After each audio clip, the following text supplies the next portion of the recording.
Hello and welcome to Films for the Very First Time. My name is Jordan. With me, as always, is Casey McGeorge. Oh, how's it going, everybody? Going good. We are in our second season, as that's probably winding down by now. I have to calculate again how many more weeks we would have. But um, if you don't know the format of the show, we have every other week we release an episode where one of us provides a show or movie that the other one has not seen. In this week's case, I activated what we each have one of this season called a wild card, which means I actually picked a movie that I hadn't seen and Casey had seen because it was a movie that I was interested in seeing. So we're going to talk about the movie Inception, the Christopher Nolan film that came out in 2010, which was also written by Christopher Nolan and, of course, came out July 16th, 2010, starring Leonardo DiCaprio, Ken Watanabe, Joseph Gordon-Levitt, Marion Cotillard. Uh, it's French, so I don't know if I said that right. And then Elliot Page, Tom Hardy, Cillian Murphy, Michael Caine. Um, just an absolutely stacked cast here. It made almost $1 billion in the box office, $839 million for an original property is pretty insane. What was the But budget? yes, the budget was 160, so actually not that absurd either. I feel like most movies now are like 180, 200, 250. Um, yeah, so we'll dive into this movie here. It's a little bit of a different format since I picked the movie, even though I haven't seen it. I am still going to be the one leading the discussion. I didn't want to make Casey do double duty after doing Final Destination, so that's how we'll do it when it comes to the wild cards, and we'll just kind of dive in here to again. The questions are going to be a little different here at the beginning. Casey, you've seen Inception. Yes, You actually had me watch Interstellar, another Nolan film. yes. Um, so what are your thoughts? You don't have to give your rating or anything, but what are your thoughts on Inception? Were you big on it in 2010? Was it one you saw in theaters? Like what? When did you get around to it? I didn't see it in theaters. I had came to know of Christopher Nolan at the time. So this was after his Batman trilogy, correct? It was in between. So he did Batman Begins in '05, And then the Dark The Knight. Dark Knight in '08, and then this in 10, and Dark Knight Rises in 2012. So okay, so 2/3 of the Batman trilogy is done. What else did he do? Did he do Memento? Memento? Yeah. Yes, that's my favorite Nolan film, So I'd actually. seen Memento, I like Memento. right? I seen Memento. I think he probably did one or two other movies somewhere in there that maybe I The did. Prestige. I haven't seen that, but Um, yeah.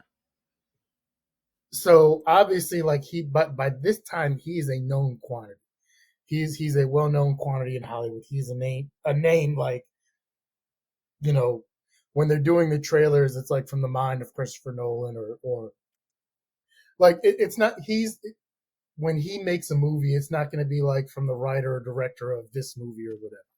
Like how they might have done after Memento, because Hmm. maybe they're thinking, oh, you might not know his name, but you might know what Memento, the movie Memento. Now, like they're actually like saying his name, right, from a Christopher Nolan film, or like his name is going on the marquee for it. The one thing I remember was I think this was the start of the blaring horns that we get in a lot Yeah. of Trailers. trailers and stuff now. I think Wow. Yeah, I think Christopher Nolan, and I think this movie in particular was the start of those horns. And Um, Hans Zimmer. Hans Zimmer did the music, and he's very, I'd say, famous for that. yeah, but I think like this movie was the one that really set everything off with the blaring horns. Um, I remember seeing the trailers and seeing the world like curl up and flip upside down, and there was all this stuff, and they we'll talk about later like the scene in the hotel with the fighting as there's no gravity and everything. So the premise looks phenomenal. I just never got around to it. And then at some point, Mm. I got the Blu-ray because at the time, just the regular Blu-ray was like the definitive way to watch movies. It's in high definition, has the best image quality and stuff. And then because it's Christopher Nolan, one thing you're gonna get with his movies, you're gonna get two things. You're gonna get a whacked out story that's gonna probably take multiple viewings to really grasp and understand for a good number of people. Not everyone. Some people can watch a Nolan movie once and follow along. And we'll talk about this later, I'm sure. For some people, you need to watch his movies a couple of times. And that kind of turns some people off because they don't necessarily want to put that much thought or effort into a movie. But you're also, with a Christopher Nolan movie, you're also going to get something that's visually looks phenomenal. So once the Blu-ray came out and I started picking those up in a major way, I was like, okay, well, it's time to check this out. So I think at the time I was still using my PS3 as a Blu-ray player. Mm. So I was like, hey, let's see what we're about.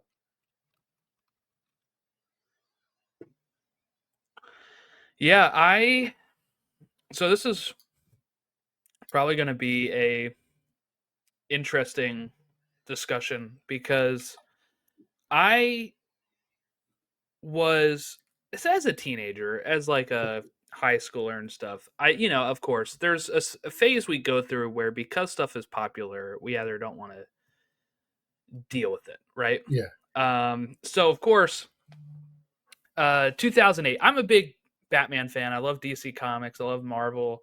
Right? We've talked about them on these podcasts, but I was not really a fan of the look Nolan was going for in the Batman movies. I was much more of a Batman animated series is the highest achievement that Batman can have.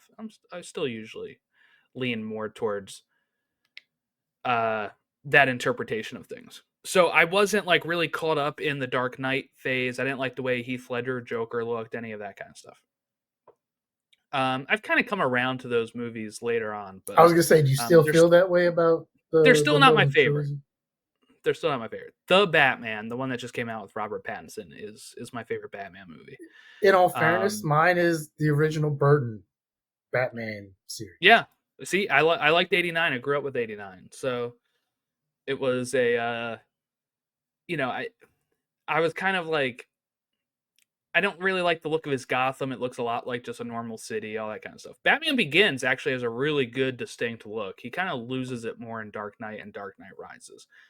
Um, so I, see commercials for this, and I'm like, oh, it's the same guy that did that. Like, I'm not really for that. And then this movie blew up to the point where everybody's, Talking talking about about it, Drinkception, Dreamception. Everybody's yeah. talking about somethingception. They're all, whatever. That's when you shut everything And down. You're like, nope, I want nothing to yeah, do with this.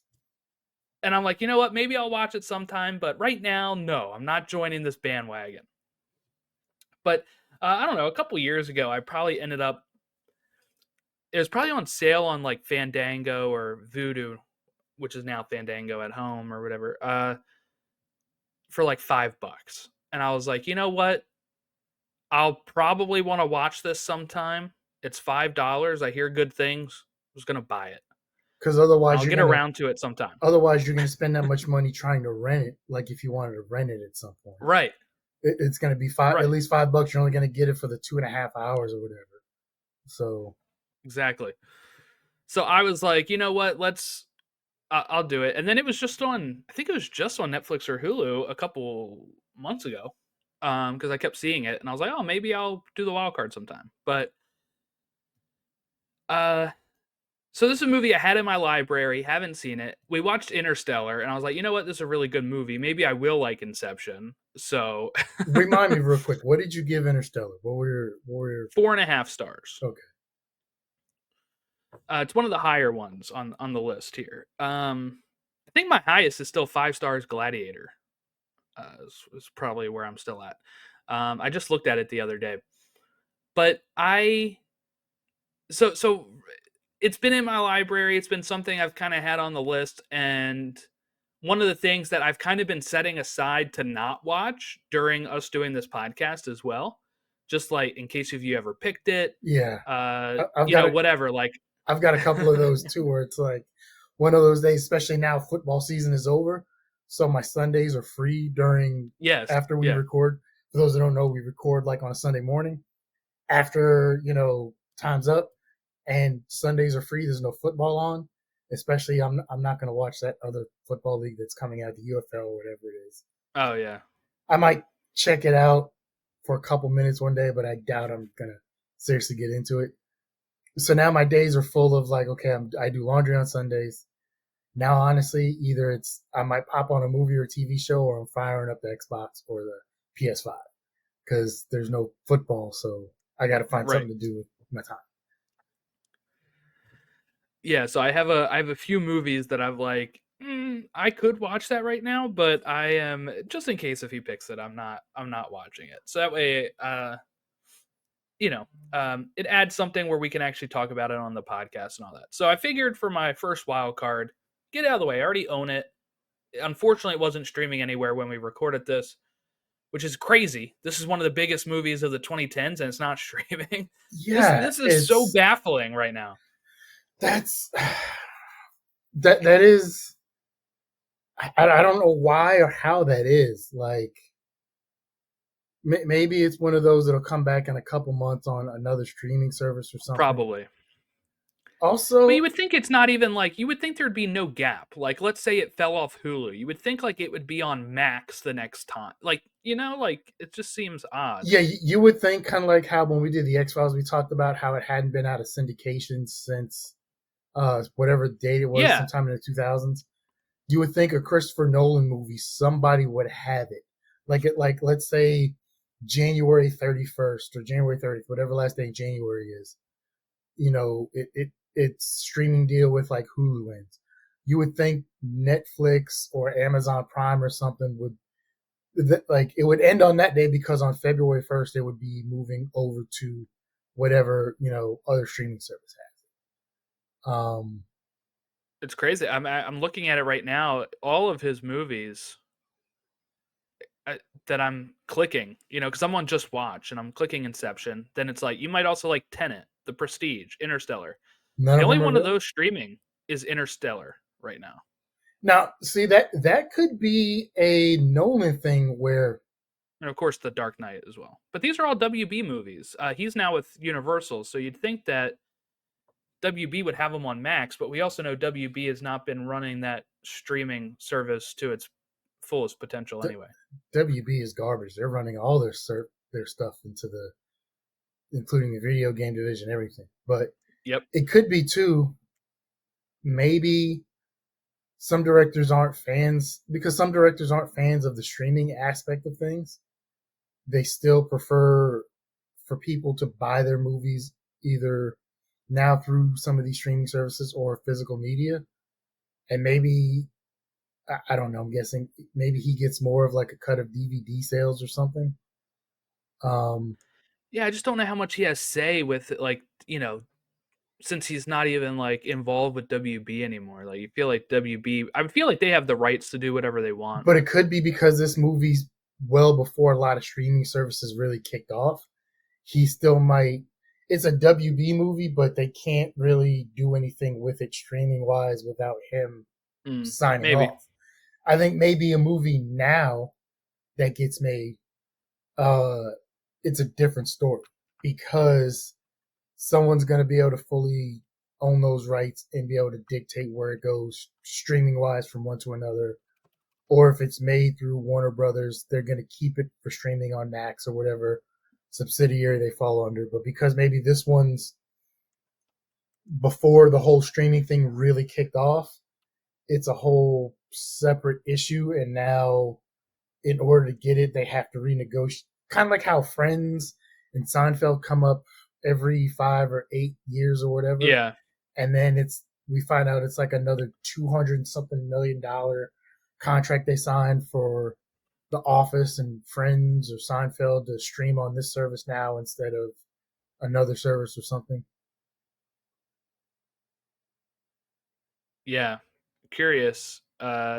Crazy that it is so far not anywhere. But I'm sure it'll be somewhere. You know what? I just saw I was on Hulu this morning. It says Buffy's leaving in 13 days. So I don't know if that's going to pop up somewhere quick or if they'll like extend it or something. But I don't know because so I'm listening to a rewatch podcast for Buffy right now. Um,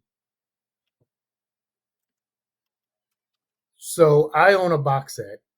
I hmm think you probably watched it on Hulu. yeah, I know at one point it was on Netflix as well. But then there, especially with older shows like that, they were running into issues where the DVDs are in the same aspect ratio that Whedon and the director shot it in, right? yeah, So this rewatch podcast was done in 2016. At the time, the Netflix version was using uh, an out of aspect ratio where it was redone or remastered to do for widescreen. So right. you're not seeing what's meant to be seen. You're seeing extra stuff like crew members and stuff that you shouldn't see, and then it's cutting off other things that you were supposed to see because it's done in a different ratio. But then the Hulu version was closer to the original aspect ratio. So that's Mm. something they're running into issues with now as well, especially some of these older shows and things when they go from one service to another's. What aspect ratio do they use? Do they use a remastered, an older version? Do you choose whatever the case is? Yeah, that's stuff that we didn't have to use to worry about, right? Did we bring up the loss of Michelle Trachtenberg last time? Yes, yes, we did. We did mention her unfortunate passing. It Um, happened like that week, I think, that we recorded last. So, and then I wonder if Inception was big on cable after the after its release because I think so. You said this came out in 2010. yeah, yeah. So this is right around the time where cable's starting to dip and streaming starting to cable's still a thing at this time. Probably somewhere in 2011, maybe after its box office and home video release. So I wonder if it was big on like the cable services. This would have been the kind of movie though, if I think back to my childhood in the 80s. Back then when HBO had new releases, hmm I still love the HBO. I think it used to come on Saturday nights. Was there when they did their HBO premieres of movies after they'd been in the theater, and we used to get that great uh, HBO thing going through like the town and for their HBO Oh, premieres. right, right. Um, I wonder this would have been one of those big ones that definitely would have got that treat. Yeah. Okay, let's kind of dive into the story here. We have Dom Cobb is our main character, played by Leo. Arthur, played by Joseph Gordon-Levitt, not Lorden. Um, and they are people that are called extractors. So what they do is they do corporate espionage with these dream sharing technologies. We kind of start out right in the middle of the action here, um, and they're trying to get information from a character played by Ken Watanabe named Saito, and they make hints throughout this whole time about Cobb's criminal status. He's talking about how he needs to go home to see his kids. He can't go home at this point. We don't know at this point what his status is or why he can't go home, but there's a lot of references to it. at this time. But I think we actually started off with like the scene that we'll get later, right? With the him washing up Up on on the the beach and beach and being pulled seeing old into, man Saito. yeah, we don't know it at the time, but we just see an old Asian gentleman. Um, he ends up talking to him. Yeah, then it kind of cut to, you know, them extracting with Saito in the original in today's time, I guess you would say, in present day. And you know, they have some issues with this, and this is where you really start seeing the layers, right, um of the different dreams and the kicks, and you start kind of learning this stuff just from seeing it at the top here, but it doesn't really get fully explained until they start recruiting Their you know, team. Elliot Page's character. But It kind of turns into like the heist movie where, like yes, Ocean's 11, where now it's time to assemble the team, and then that's it's the typical heist thing of like, okay, this is the team, and then they start going over the plan. Okay, we need a demolitions expert. right, right. Let's go meet this guy. We need this person. So So we have you know, Saito wants them to wonders about the concept of inception, planting an idea in the person's subconscious to make them think that it is their plan. And they want he wants them to do it to Robert Fisher, which is the son of their competitive. And they want him to plant the idea to get rid of his father's company, make something else for himself. So that way it knocks the competitor out of uh, so Saito can kind of step in and be able to take over a bigger market share now that their biggest competitor is out of the picture. And I'll just say this is not what I thought the movie was about. Like, you know, just from like trailers and what people talked about it, I understood like the dream within a dream stuff. yeah, I had no clue this all kicked off from corporate espionage. So this was very different than I thought. yeah, kind of like when we did Field of Dreams, and I didn't know it was a Yes. buddy road trip movie, right? Where you're like, wait a minute, this is not what the trailers depicted at all. Like the trailers Right, were right. missing a whole aspect. But then you realize if the trailers told you that, it would not that it would turn people away, but then you'd be like, I'm not really sure if I want to see that. Right, right. Yeah, that is I didn't realize it was much of a heist movie as much as the, you know, sci-fi dream stuff, you know. Uh because I feel like nobody ever mentions the heist stuff, or like I didn't know what the term inception really meant in this movie until they explain it, you know, at that part. I'm Yeah. like, "Oh, okay." Like nobody ever talks about it. They always just talk about like, you know, people just add "ception" to the end of things to mean like the thing within the thing within the thing, but that's not even what inception is. Inception is just putting the idea in the person's head, you know. But to do that, they have to go layer, layer, layer to make it work, stick. So I'm I have conflicting thoughts because like you said, how this movie starts off, it doesn't give you much. But after you watch it once and then you watch it multiple times, you're able to kind of grasp more of what's going on, right? I'm sure. So No, I was kind of lost at first, in the sense of I understood what was going on, but I was kind of like at the beginning, you're thrown in the beginning of it, and you're kind of like, all right, what are the stakes? I don't know what they're trying to do with Saito right now. It really picks up for me more when the one guy turned on them, yeah. and Saito's in the helicopter and is like, this is what I want. Then I'm like, okay, this is like maybe 20 minutes in, 30 minutes, and then it's like, all right, I'm starting to understand a little bit more on what they are trying to achieve. But also this is sometimes an issue I have when you get these auteurs and these high concept directors and people who write Hmm. is not everything needs to be like this multi-layered story or this something that's so confusing it takes multiple viewings to Right. really grasp and understand. And so yeah, sometimes it takes multiple viewings to really get it and you're like, oh, okay. And then on your second or third or consequent viewing, you're able to pick up on those other small things that you didn't know. but because they don't explain anything in the beginning, and you're just kind of sitting there, kind of lost.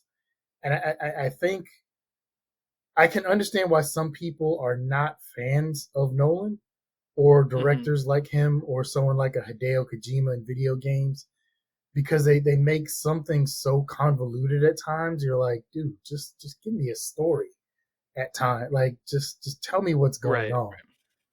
Um and I remember kind of feeling that the first time I saw Memento, but I was able to later get into the story, which made me want to watch it again to kind of get to understand it more. Same thing with Interstellar. Same thing with this one. The first time I watched it, I'm like, obviously this guy is really good at what he does, knows what he's doing, but you're like, God damn, dude, can you make a simple movie once in your life where it's just like just give me a basic plot in the story, not where you're explaining everything halfway through the movie. I'm really curious to see how his Odyssey movie is going to be. That's coming out next year because like the Odyssey is not like mind trippy, so it'll be a little bit more straightforward unless if he adds some sort of element to make it But the hard. Like, I haven't seen Oppenheimer either, so I don't know how that is. but the actual text that I don't think there's much you can do with Oppenheimer because that is kind of a straightforward story, and it's more of a Right, historical it's a person. aspect. Like Yeah. like we know most, if not all, of the facts that kind of coincided with the story he's telling.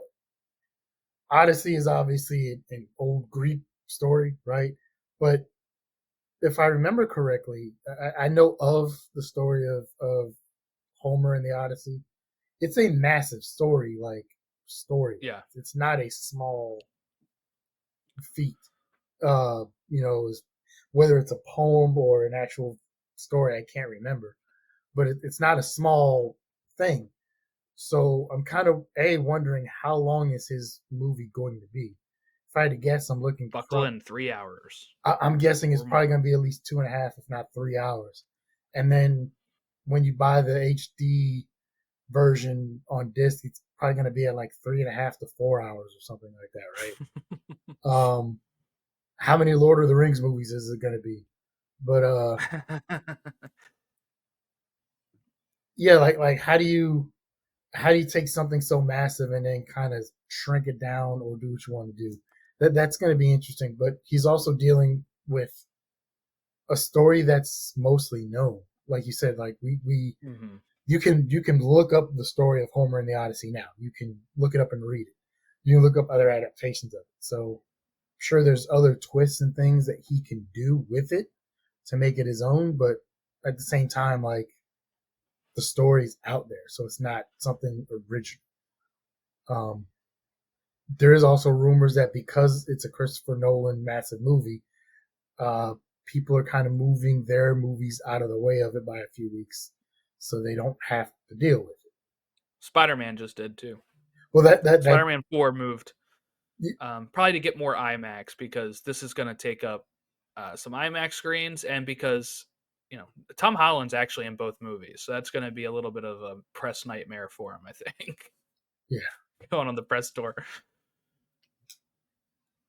Um, so Saito is going to hire Cobb and let him create a crew to do this Inception on Robert Fisher, and will promise that Cobb's criminal status with a phone call will be cleared up to let him return home to his children. So Cobb accepts the offer. Arthur protests a bit, saying Inception's impossible. We'll later learn why Dom is so sure that Inception is possible. But he takes the job and starts assembling his team. He goes to like Mombasa, and we meet Tom Hardy's character Eames. Is that how we say that? They don't really say his name that much, I don't think. Let's talk about Tom Hardy here. Great Yeah, actor, is this right? like his coming out party here? Like, I feel like he really shot through the roof on Nolan's next movie, Dark Knight Rises, with his Yeah. Bane voice. But like, I didn't really know Tom Hardy was in this movie, so When that was a shock when did for me. Mad Max come out? After this, I it was Let me look at Tom Hardy's. I think I his big think thing that was might probably 2016, if I had to guess. no, Mad Max was well before. Mad Max was around this time because I was still in El Paso. I think I was still in the army. 2015. 2015, Mad Max Fury Road. Yeah. Really, I could have swore. Yep. No, I'm way wrong. Sorry, but so I don't know. Maybe this was his breakout party, but Oh, he was in Black Hawk Down. I don't know if that was. Not a big role though, I don't think. Yeah. Um. Look, I was not. I'm not a big fan of the voice, his Bane voice, or whatever they did Yeah, for the me voice of neither. Bane. Like honestly, that really turned me off of the Dark Knight The Rises. darkness. That really killed the whole thing. Like, and maybe it's just me of my expectations. I figure a character like Bane would have like this massive, deep, Yes. like that. Maybe that's just maybe they're just going against expectations because I'm pretty sure a lot of people probably had that expectation. So I was that really turned me off. That was the one thing I absolutely despised about that movie. Oh, he was in Band of Brothers as well? Dang. Just But 2 episodes. uh, I've never really heard Tom Hardy's voice because honestly, like I've seen Dark Knight Rises, I've seen Band of Brothers, but it's been so long, and there's more recognizable people from that series, right? Mm-hmm. Um, I don't think I've seen anything else with him in it. I haven't seen the Venom movies, right? And Yeah, then you're good if you don't watch them. They're I think I not own great. two of them. I just haven't got around to it. But also, I'm never picking them. I'm never picking them. So you're good. also the Venom character has a much different voice, right? In the and movies. his character there is American, so he has his American accent instead of his British accent. I haven't seen Mad Max. I think I just bought it, but I haven't seen Mad Max, right? So I haven't seen anything with Tom Hardy in it that I can recall. And Mm-hmm. that voice is just not the voice I expected coming from Tom Hardy. I don't know what voice I did expect for Tom Hardy. The Bane voice. But no, the voice in this movie. Well, yeah, maybe I don't know. Maybe that just ruined it. That ruined everything That's for what you Tom were Hardy. expecting. You were expecting him to be doing his Bane voice in this movie. I don't know why that when I watched it last night, like that voice, his voice just really like kind of threw me off because I'm like, is this Tom Hardy's actual voice? Like I've never thought about that because I've never seen him in anything other than being Bane. And I'm like, I don't know if I like this voice for Tom Hardy. I know he can't really change it, but I didn't really notice anything about his voice. So, and in fact, right now I'm trying to think: did he have a British accent or an American accent in this movie? I can't tell you. it was British. It was British. Okay, so it's probably his normal voice, right? Yeah, I don't remember. but now, in all fairness, like I said, you've probably seen him in more things. You've seen Venom. Yes, I have You've seen him in a have you couple more things. seen Mad Max? No, I'm not a Mad Max stan. I haven't seen it. You've probably still seen him in more things than I have. Well, So I've seen him in 2 Venom movies. I've seen him in uh this, and I saw him in Dark Knight Rises. That's probably it. still two more movies than I have. So Yeah, true. and his voice probably didn't irritate you in Rises as much as it irritated me. So maybe that's just a I mean, that's one subconscious of the thing. reasons that turned me off from those movies as well. Hearing that trailer with his Bane voice, I was like, "This is what I'm supposed to take seriously." It became a meme too, right? Like this voice is a meme. Oh, we'll talk. Um, We'll get to some memes later. Uh, oh yeah, we haven't like I feel like had a movie that had a good meme in a while. Does this one have one? yes, this has a major one. The squinting Leo meme. Does it really? This is where the squinting look up squinting Leo meme. This is where the squinting Leo meme came from. I'm When gonna have to look it up now. when he's talking Squinting with Leo. Killian Murphy, and when he's talking with Killian Murphy, Oh, okay. this So we'll talk about it now because I this is not. I've been so like the only meme I know of Leo right now is the pointing meme. Like that one has superseded all Leo memes Well, for there's me to that. the point where There's one he did from Django where he's kind of holding up the little glass and he's oh laughing. yes, that one too. I see those a lot more. Yeah. Yeah, and then there's also the one he did from Great Gatsby where he's Oh my, he's like a walking meme. yeah, he does a lot of memes, but this and then there's this one, the squinting Leo meme. So We we haven't had a need movie or TV show that's had one in a while, yeah, but this one was definitely one I popped up and I when I saw the scene last night, I was like, "Oh, that's right. This is where the meme came from." we need to find memes in his growing pains episodes. Start pumping those out too. Um, so he starts putting together a team. He goes, he gets Eames, he gets a chemist named Yusuf, which by the way is going to be a +1 for our Y, our first Y name Oh that we've wow, had. So that's cool. A college student named Aradanye. Is that how you say it? I'm not even sure. I honestly I didn't get a lot of the names in general. Plus, also I watched this Played by. Elliot Go ahead. Page, and then Yes.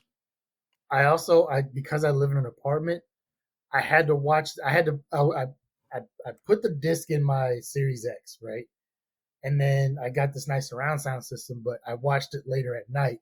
I didn't want to disturb my neighbors, so I had to use the headphones with this.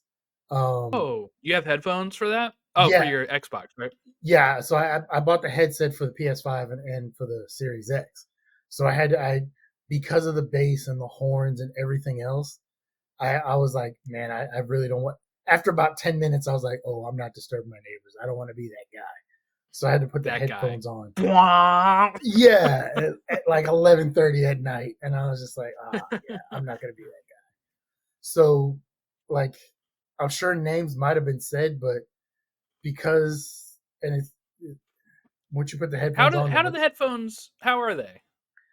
Like, how was it with so headphones? the I have the actual series, the Xbox and the PS5 headphones for the Okay. gaming system, right? So obviously those are going to be the ones that work the best with those systems. So especially game wise, like if you're playing games, they're fantastic because you they work really well. They have like Dolby stuff integrated with it. So especially if you're playing like a Call of Duty or something, you will hear footsteps coming from above you, below you, behind, left, right, whatever the case is. Mm-hmm. Um, the surround sound isn't bad on it as far as like watching a movie. At least with the Series X. And it definitely helps so you don't disturb neighbors.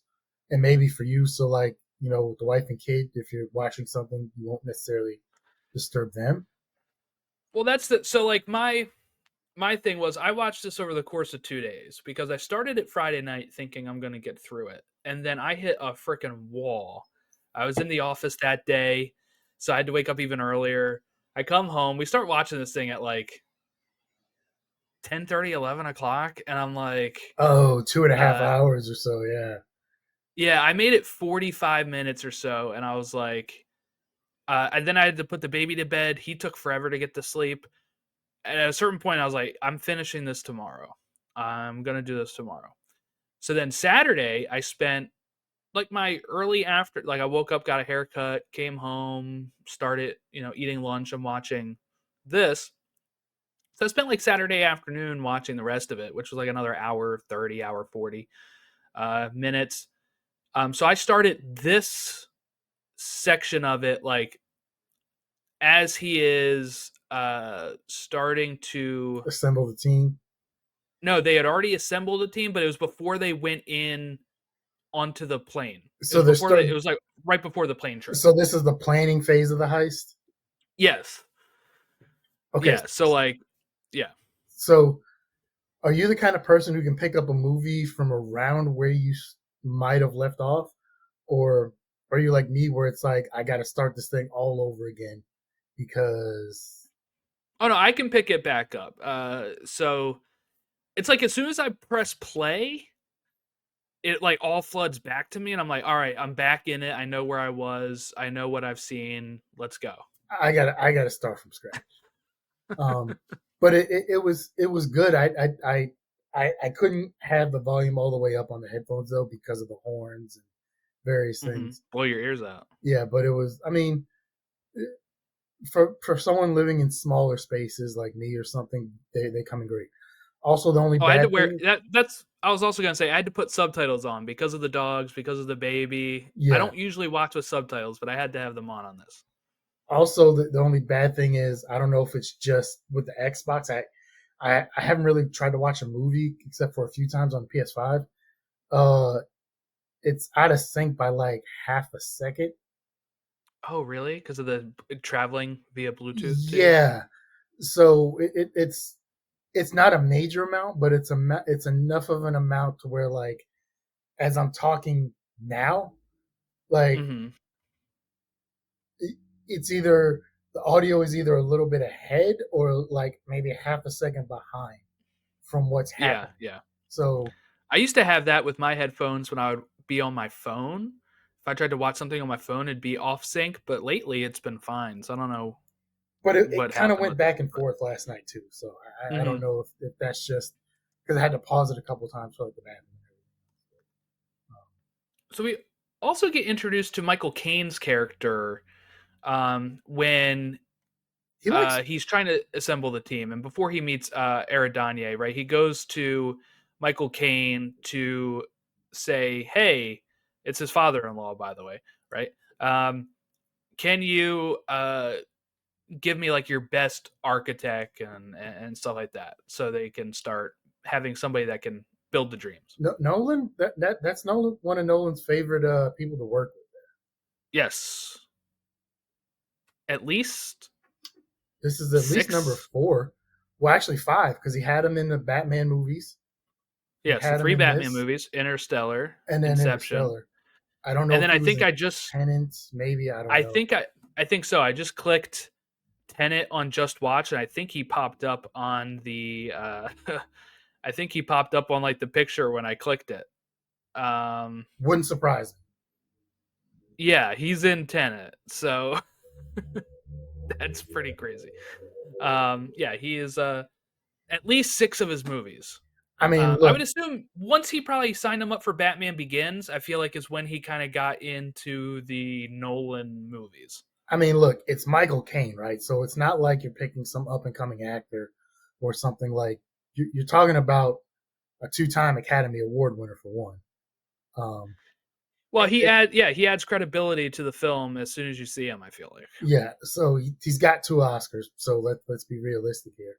So you're getting one of our generation's better, if not best actors. So, but so I don't know. Who do you think was hitching their wagon to who? Of like, because so like he Nolan's not making a movie every year, right? He's probably making it every 4, 5, 6 years or something like that, 3 or 4 years. He does So, pretty good. He pumps them out, man. well, I mean, Uh, it's not like stuff in the '80s where they were making like a movie every year, couple of year, right? But because his movies, no, no. especially the visual effects and stuff that he does with it, takes a while. So it still takes a good 2 or 3 years when you get a Christopher Nolan movie. So do you think maybe Michael Caine is like, I can work with this guy for a couple of years, or do you think it's Nolan who's like, hey, throw I can throw Michael Caine in my movies every couple of years? And is Michael Caine going to be in Odyssey? I don't think so. I think he's retired. He's 91. So I think he's done as of a couple years ago, being in stuff. Um, he's in Dunkirk too. So that's another Nolan That's movie. 7. Yeah, I forgot about that one. Yeah, so that's number 7. So yeah, so it seems like from what I'm looking at, since he did was hired as Alfred in Batman Begins, is when he met Nolan. It seems like, and has been in almost every Nolan movie since.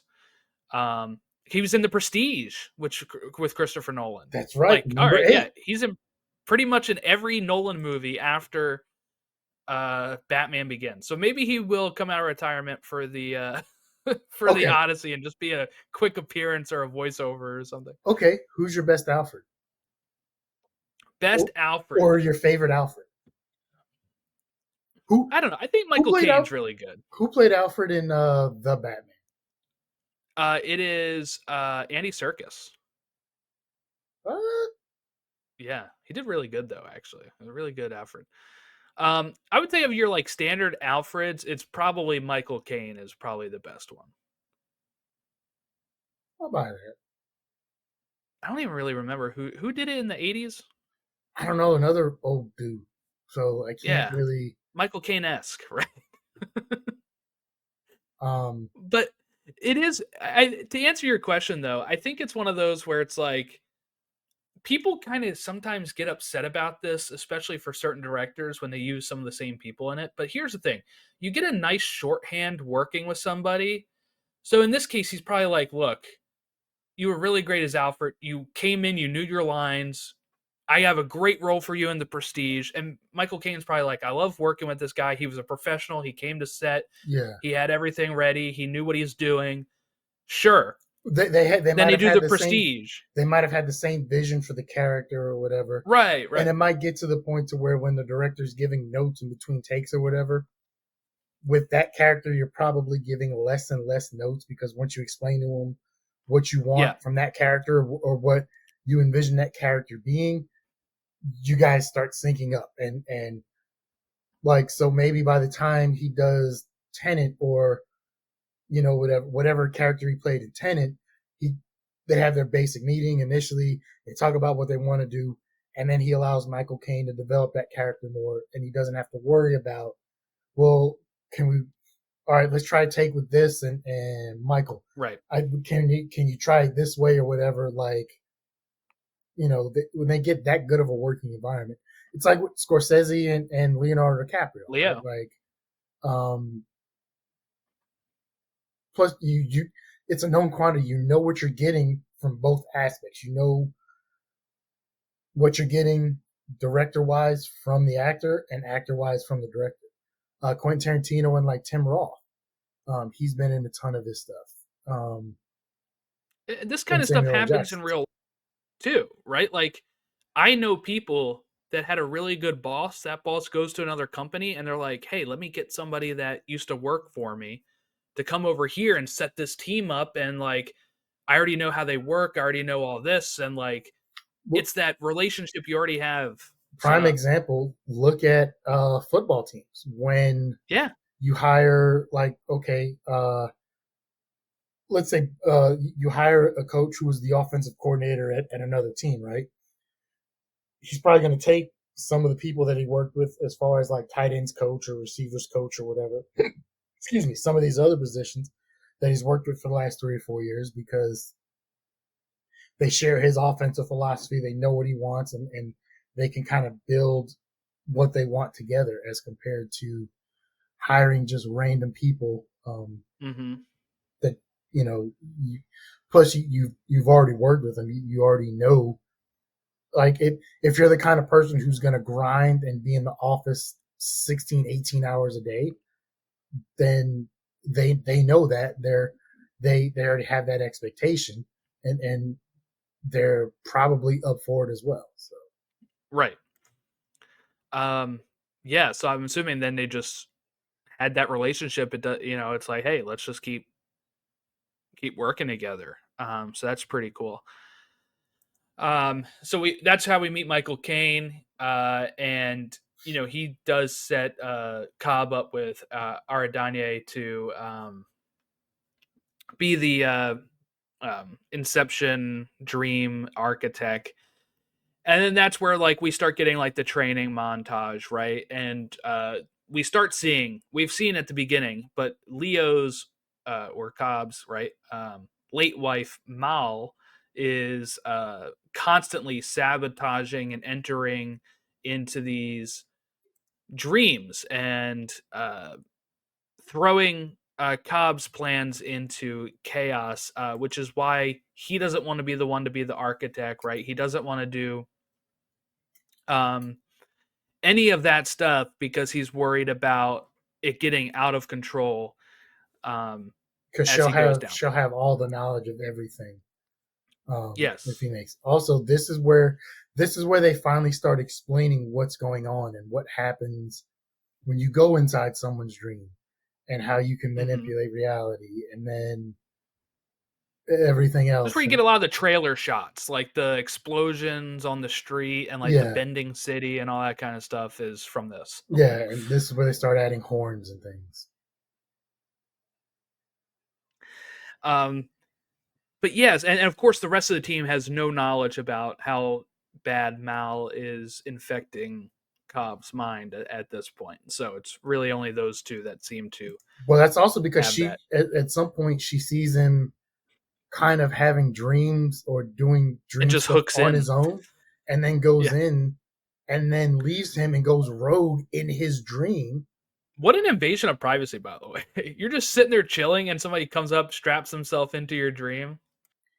And then not only that, and then goes rogue, leaves you in your dream to go to like the basement, the only place, you know, well, she wasn't supposed to be in there in the first place, but Right. uh, they weren't supposed to be in there in the first place. And then the one place you tell them not to go in the basement, then they decide they're gonna go down into the basement and see even more. And then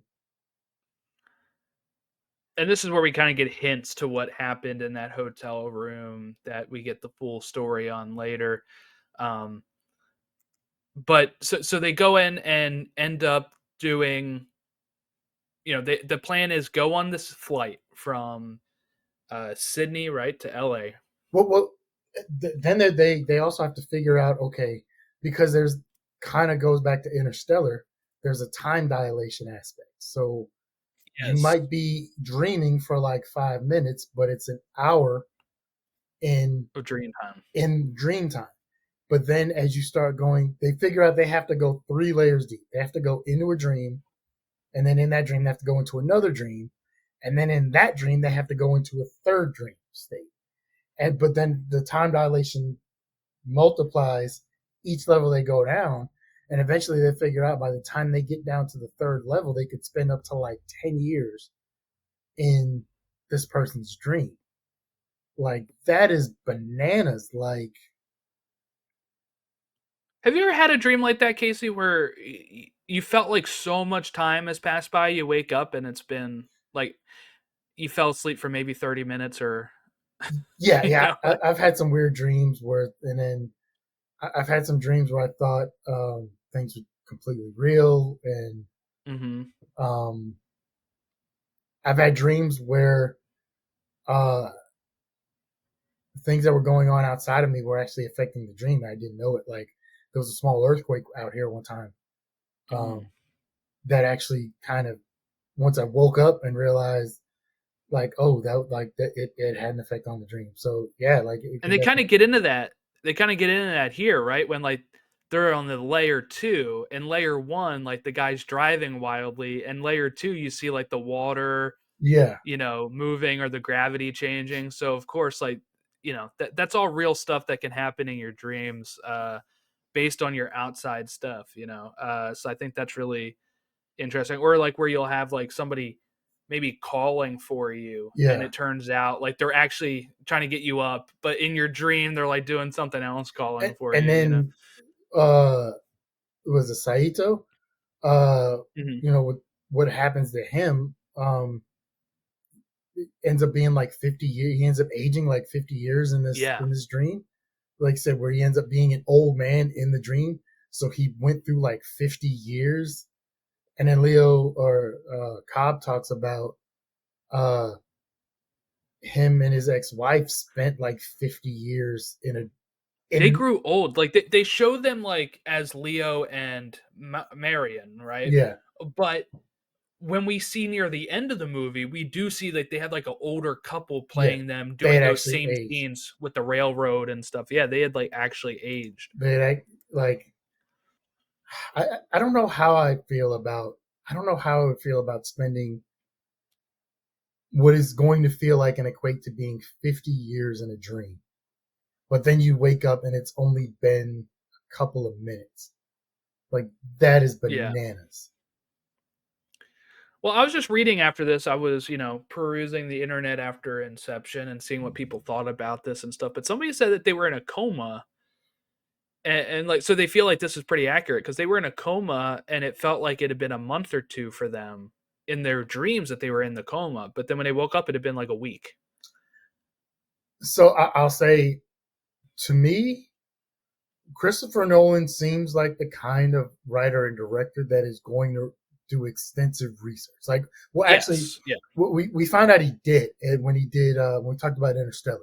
Like Well, he did for this too. Yeah, a lot of the like actual stuff about like the kick on how to wake people up, yeah. and that stuff is all real stuff. So that I didn't know, but it like especially now that I think about it, I remember we talked about it in Interstellar. He did extensive research as far as stuff because he didn't. There's sometimes you can just make stuff up, but there's some things where, like, if you're gonna do it, let's do it right. And he seems to have the cachet to be able to like take that time to do the extensive research. The rendering that they did for Interstellar, and I talked about how the rendering actually led NASA scientists to actually expand their thoughts on what a black hole would look like, and it helped them a lot more. And so it was a symbiotic relationship where they were able to use the stuff from Interstellar to get a better understanding of the possibilities of black holes and what it would look like and what would actually happen and so on and so forth. So yeah, like I said, now thinking about it, it seems like he probably did talk with like a lot of doctors and sleep experts and various other things when he went into this. So, uh, we have them planning here to go into. Here's their plan, right? They have to go on the plane. Saito buys the plane, No, he bought the airline. and oh yeah, the whole airline. They need, Um, they need a total of 10 hours to be able to pull this off. And they're trying to yes, figure it's like out a how 13-hour flight. So, but, and it, Saito brings up the longest flight that they can think of is going to be from Sydney to LA, which is mhm. where they are. So they go from Sydney to LA. And they're like, oh, well, we're going to need, they do some wacky things with his private plane. So he's not able to fly private, he has to fly commercial. And they're like, oh, well, we need first class booked out, blah, blah, blah. And we got to pay off the crew. And how are we going to do this? We got to buy an airplane. And he's like, I bought the airline. Like, so this dude owns like Delta now or whatever it is, Qantas. Pretty smart too. Like this, it works for them, but also like he's gonna have probably like it's an airline. Income's gonna be coming in like all the time with the airline. I feel Up like until a certain date in 2020 hits, he's going to be doing pretty yes, good. true. So and they decide it has to be like a 747, right? Because the pilot sits above them, so that way the first Yeah, class cabin is is separate. fully They can block yeah, it off. Like, it's not like a normal uh one of the smaller airlines where you have to walk through first class in order to get to yeah, your coach seat in the back.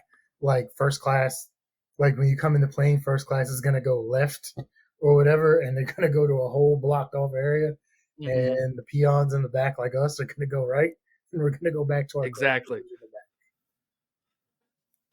And so they put the sedative in his drink. That's the plan, right? So he goes to sleep. Then they're gonna hook him up, go into his dream, which is the first layer, Oh, that's another and then thing they're gonna keep going we down. forgot to bring up. In order to go 3 levels deep, they have to use. That's what they get the chemist for. They have to use a Yes, sedative in order to knock him out because otherwise the smallest thing could wake him up. But the sedative will knock them out completely so they can go into another layer without waking anybody up. and it's like harder to get the kicks to work too in Yeah, that case. I feel like because of the sedative. And it also changes the rules when they're in there where they can't just like kill themselves to get out of it and yeah, wake up, right? It keeps sending them deeper instead at that point. yeah. So So what do you think? What did you think about that when they explained like, okay, in these dreams, you can feel physical pain, and it's real. You really outside you will feel that physical pain aspect. But if you kill yourself, it wakes you up out of the dream, and like that ends the dream aspect. But just like the beating or torture or stabbing or getting shot is something entirely different where you're gonna experience that. I feel like it makes sense. Like I feel like I've had dreams where I've gotten like hurt and feel like I felt it, but like obviously when I woke up, I didn't feel any residual effects. But like when I've like fallen or somebody does like kill me in a dream, I wake up. So Yeah, like I feel like that's one thing I'll also say that I really enjoyed about this movie is that each time somebody woke up, it wasn't like the typical Hollywood wake up of like the like yeah. jolting awake. They would just like kind of like flutter their eyes and be like, "Oh hey," like that's how I wake up. Unless if it's a real terrible jolt wake up. But like a lot of times you just wake up by like opening your eyes and like slowly getting with it, which is how like each time they come out of this sedative, that's how they wake up. So I feel like that was The much more realistic. the last time I had a jolt up like that, um, so at work, uh, somehow some people still use the COD aspect, cash on delivery. Where you don't pay for that. You don't pay for what you order until I deliver it to your house, right? Oh, interesting. A lot of it used to be big in the 80s. Now it's mainly like a lot of times for some items, mainly for a lot of medications or pills and stuff like that, right? But these things are fairly expensive, a couple $100 a pop, um, that you got to pay. So we don't get them often. We get them occasionally, and uh, when I come back at work, I have to clear that out, but like before I leave for work, before I leave for the night. So either I have to give back the item that I didn't deliver that I left them a notice for, because sometimes they either don't know or don't remember they have a $265 item coming, so they don't have the or we only take cash or check or money, right? So either they don't have the cash on them, so I give them the notice, they can come pick it up the next day. They forget, whatever the case is. So I either have to turn that package back in saying I left my notice, or I have to turn in the $265 in cash, right? Like, fair enough, one or the other. Like, you're responsible for $265 at the end of the day. Like, I need $265 for something. So one day I forgot to turn it in. And they're supposed to check it off, but like just like in most jobs, the people who are supposed to do their jobs at the end of the day don't always do them, and they forgot to check off that I had a COD. So I turned in my keys, I turned in the gas card for my truck, and I went home. Doo-doo-doo. I came home and I ate, and I took a shower, probably watched TV or had dinner. I went to bed, and then at like 2:30 something in the morning, I popped up like it was a nightmare, like something you would see out of a movie, like that whole sitting straight up, because it just hit me at that point, like, oh God, I didn't turn in, I still had the cash on, whatever it was. I still had like the $300 or whatever it was cash, um, like in my wallet that I forgot to give him at the end of the day. And I don't know why my brain decided at like 3:27 in the morning or whatever it was to remind me of that and wake me up in such a horrible panic state. Obviously, there's nothing I could do about it then, but like I just turned in the next day and I'm like, oh yeah, we Right. forgot too. But like it was, I remember that and I was like I was mad at my brain because it was like, why did you couldn't have reminded me when I woke up at like 5:30 in the morning? You had to pop me Right. up like that. Do you have trouble going to sleep after that when you get Nah, woke up like nah. that, or did you go right back? Yeah, I went right back. I was just like, I got to remember to turn that in. It was just one of those things. I literally popped up like, oh shit, I forgot to turn that money in. um. So yes, they're having a tougher sedative. They have to go through. The first layer here is Yusuf's dream, I believe that they're in, and uh, Well, no, it's it's what's his raining. name's Right. dream. I think it's what's his name's dream because it's his mind. Oh, But true, true, they're true. Yeah, yeah, implanting, yeah, yeah. everything has to be implanted. It has to go initially through ultimately in his mind. So I have to go into his dream. Then at that point, I was like, I want to say the second or third one. I think it's the The third second or or third fourth. one, does it actually matter? Because like, it's still within the one guy's head, right? So I feel Yeah. like it's I like think the first and second are Cillian Murphy's dream, his character, and then yes, yeah, yeah. the third or fourth one, because they actually end up doing a fourth somehow. Uh, they end up going 4 levels deep when they weren't They supposed go to. into the limbo, right? Yeah, So yeah, which is the fourth or whatever. So the first level is like the rainy day yeah, uh taxi, and then of course the train comes barging in, which is a sign to I think us and to uh Eridanye that the that Cobb's you know uh it's still infiltrating everything because we know about the train because he keeps saying like you're waiting for a train and we yeah. hear her say that a few times. So like obviously to me I was like, "Oh crap, it's already starting to come And through." not only that, but in this world, because this is such a common thing of people going into other people's dreams, these CEOs and these major people are trained that if this happens, their body will send its own security forces, kind of like white blood cells, to Yeah, it's like a stop it. subconscious attacks Yeah, him. so he has like his own security dream force that will try and fight off these people trying to invade his dream because this is such a common thing in their world. So then they end up with massive shootouts because they didn't look into the fact that he had been trained and has like this paramilitary dream training thing in his brain. And Saito unfortunately gets Yes. shot. Yes, and that continues to like filter down too. Like in the next level, he's like coughing up blood at some point, Yeah. right? Like, and then in the third level, he's really struggling in the snow. Like, it continues to get worse and worse for him as he goes down.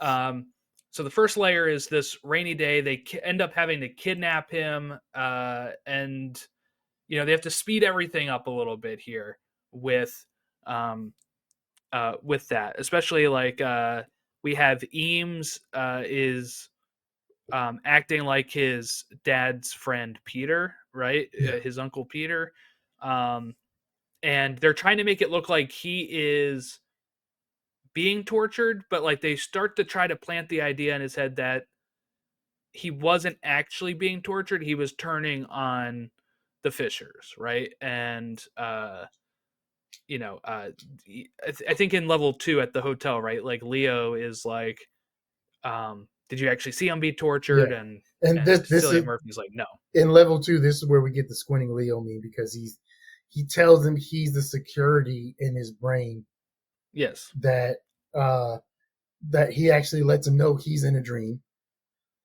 Excuse me. He lets him know he's in a dream and that he's a security in his brain and that, you know, this is where he's like, "Oh, did you see him being tortured? He's actually against you. He's the reason this is all happening because he's trying to get something from you." He's trying to let it like give him the impression that he's being betrayed. This is where we get the hotel fight scenes and everything else. Yeah, and their whole plan here, right, is to it's a risky plan letting him know that he's dreaming in case if he is going to attack or wake up, like it can be a little risky here. So their whole plan then hinges on, hey, why don't we go into His the dream, Peter's mind? yeah, Yeah, in the and third we will level. get try to figure out what his real game is here. And it makes Cillian Murphy's character get on board with these people instead of trying to fight them off. So it kind of helps in that regard. And then, during this time, Joseph Gordon Levitt's character, Arthur, has to stay outside, and he is the one that's going to set off the kick in case if they need to get woken up. So the other characters then are going to continue going deeper in at this point. And then like all of these kicks have to like be timed correctly. But like you said, because of the time dilation, it's different, right? Yeah. Like there is The kick at on one the point they're initial, like, yeah, one surface, they get a couple minutes or whatever, and then that kick leads to a kick in the next level, which gives that level an hour. So like, yeah, because of right, the right. time dilation and everything. And they base this off of a song that they play, and when they hear that song, they know, okay, time's running out. Like we need to hurry up and get this going. Yeah, and because they're getting shot at on the first level in the van when they're doing the stream, right? And Yusuf is driving. He does the kick a little earlier than he is supposed to, and to a point where Arthur is like, "This is too early." Yeah, And now he has no gravity because the car is off of the road. yeah, The original plan, right, was to have them make a jump. But what happens is, though, this bridge they're on ends up going up in the air enough where um, he's kind of stuck where he is, so he has to go off the bridge a different way. So it kind of starts triggering it early. But when they're in the air and they have no gravity, it creates Arthur to have to try to come up with something else. I was wondering what he was going to do. Originally, the plan was just have the charges beneath the floor and blow them so that it would fall into the next level and the yeah. fall would kick them awake. But once no gravity, he ends up like wrapping them up, putting them in the elevator, and then putting the charges on the elevator to To blow the simulate, elevator. Yeah, yeah, to blow the elevator and simulate the free fall. Um, on the third level is where we get a lot of like it's a snow compound place, right? And they're like skiing, they're using snowmobiles, they have guns, everybody's attacking each other. It's really hard to see who's who in all this white. Everybody's wearing white. I would love to use a snowmobile with one exception: the fact that it's in the snow, which means it's going to be cold. Oh yeah, yeah. So he'd rather like a jet ski Yeah, I might just in the stick with my water, jet ski and my hot water, like not cold water. my speedboat. But maybe I don't know. I do kind of want to go to Alaska at some point to visit up there. So Yeah, it was really interesting. 2014, I went on a road trip across country with my friends. One was from Washington State, one was from Australia, and they finished their second part of the college program. At Disney, I was already done. They came, they converged and met me in Maryland, and then we took a road trip to Washington oh wow, State, and we stopped in like West Virginia, we stopped in Chicago, we stopped at like Yellowstone. Like we stopped at all these cool places to see stuff. And then I dropped them off in Washington. My friend from Australia went down to San Francisco to take a flight back to Australia. My friend from Washington stayed in Washington, and then I had to drive all the way back home. Um, and there was a time where we stopped. I forget where we were exactly, but it was uh, there was this beautiful, like we were in the mountains, and it was it was summer. We're in the middle of summer, but there was snow, and it was the first time my friend from Australia had been able to see snow. He was able to pick it up, make it into a oh snowball. that sounds Like it was absolutely crazy. Um, so that was really cool. I take snow for granted. I have it here every year, but like yeah. seeing somebody else see it for the first time was really cool. I kind of experienced that a little bit when I went to basic training because I went from October to February in Hmm. Fort Knox, Kentucky, and we got some snow there as well. But then we had a bunch of people from the South, like New Orleans, Mm. Florida, various things, who had never seen snow in their life. They'd never experienced the cold weather. And it's like they're doing the silly, like we look at as silly things that we did as kids of like trying to catch like a snowflake on your tongue, or like you said, Right, like right. making a snowball or stuff. But, and these were grown men, but you realize like it's just an experience they never had, like, except for this year where it snowed in New Orleans. Yeah, But like for the most Jacksonville, part, Florida. yeah, for the most part, like you know, if you're in Miami, you don't get snow. If you're born and raised in New Orleans, you don't see snow. It's just something you see in movies and TV. Um, Yeah, well, if you really want to see it in a movie, this last part of Inception here has a ton of snow. Ton of snow. So they end up going um, into the compound, right? And they're running out of time. So he, turns to Aradane and actually asks if there's another, like a shorter path to get to where they need to go, some sort of access route or something. So that way they can kind of start speeding this stuff up. And one thing that really I thought worked was we keep seeing this picture that was important um Cillian Murphy's character, right? Where we see it at first when Tom Hardy's character is trying to learn the behaviors of Peter, Yeah. and the dad like knocks it off of the thing, and they're like, "Oh well, at least he had this picture of you here." He's like, "No, I put that there. My dad Didn't even didn't care, notice. Yeah. right?" And it's a picture of like those two, his dad and him, with like this paper wheel, A right? pinwheel. You Yeah. used to make these in, yeah, pinwheel type thing. You used to make them in like elementary school or whatever, cheap one. You take straw and then some like newspaper or something, and you make a pinwheel. And uh, one thing I really liked about this, the thing that really we see this picture a few times. This is what sells to Cillian Murphy's character that this is one his idea, right, and that it is real. When he's having this conversation with his dad, and they're trying to implant this idea, and they talk about it before they do the plan too. It's like, hey, we can't make like negative doesn't stick as much as positive, Yeah. right? So like we can't just be like, your dad sucks, your dad sucks, your dad sucks, like in spite of him break this thing up. So we need to go kind of more of the positives. So, and Eridanye's character even mentions this of like ruining the one good relationship he had, which was his relationship with Uncle Peter, who was not somebody that actually betrayed them, but you're setting it up in his mind to make it seem like that's what happened. And that his dad actually always loved him. And in this safe that they were trying to open up here is that will that says, be a better man than me, Yeah.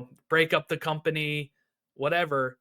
And they spin that last word of like the disappointment thing and spin it into a, no, I was disappointed that you even tried to be me. And in this safe, I kept that pinwheel that you had. And this is like, Yeah. I do love you type of thing, right? You should have never been to try to be me, be yourself. And we kind of see when he wakes up, he seems to be kind of like reflecting and seems more at peace with everything.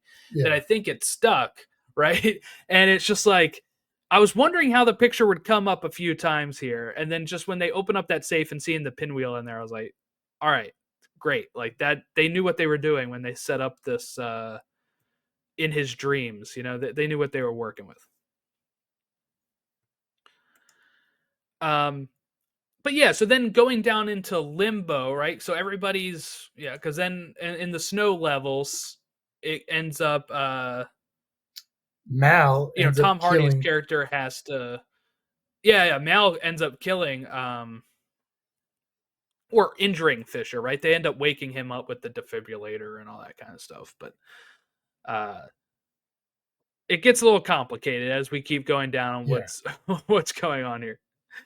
But then Leo and Mal and Aradanya are going to go down into the limbo while like Tom Hardy is having to resuscitate Cillian Murphy and keep a lookout of the subconscious coming at them while Saito is dying. So he's falling into limbo because he died, because he's succumbing to the injury from the first level of the Yeah. dream. We get into limbo and we kind of start learning that Inception is possible, and he knows this, Cobb, because he actually incepted the idea into his wife's head that this was not real, because he grew tired of living in limbo with them and wanted to go back to reality. He knew it was never real.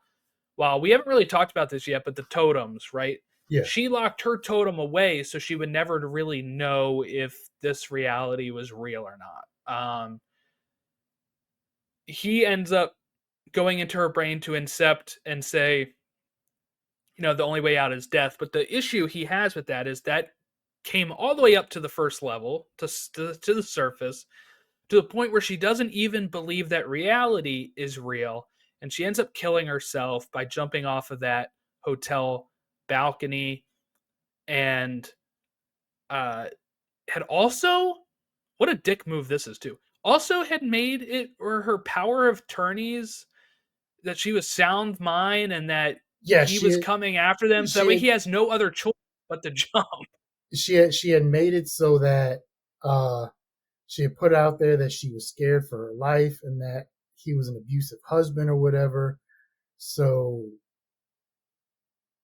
she was scared for the kids.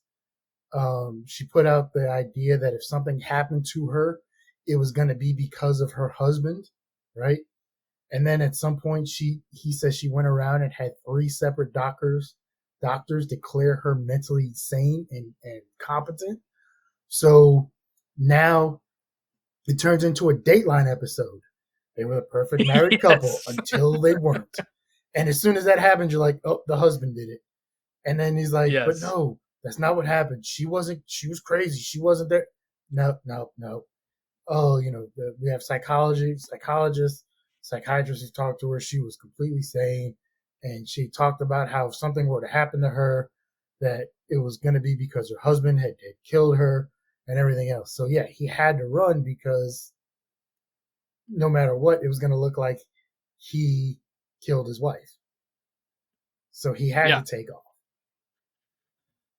And in her mind, I guess this was enough that to try to make him have nowhere else to go and to want to kill himself so he would wake up as well, right? Like that's kind of her ultimate goal here is I'm going to make your life a living hell so that way you just want to jump with me and then you are awake with me in the reality.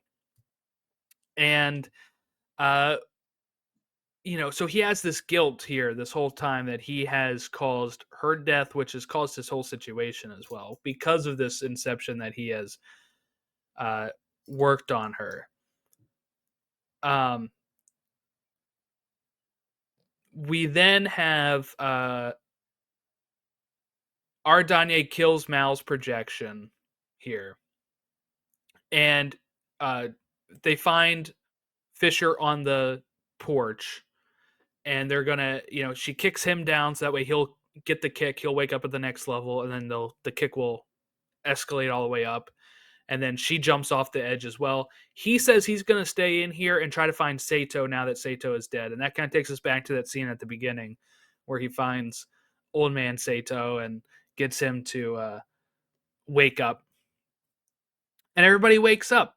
And, he has less guilt now because he finally came to terms with all of this. And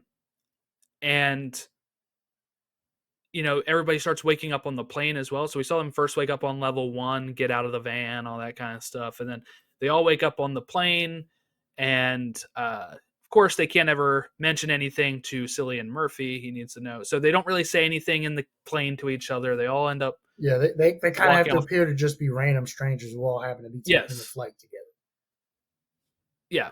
And then he just gives Sato a look, who's able to make the call, hold his end of the bargain. Yeah. When he gets down off the plane, he gets through customs. He We go gets through to, baggage. They still don't say anything to each other. They yeah. just give glances because once again, they have to make it seem like they just happen to be 8, 7, 8, whatever random strangers who happen to be Yes. taking the same flight from Sydney to LA.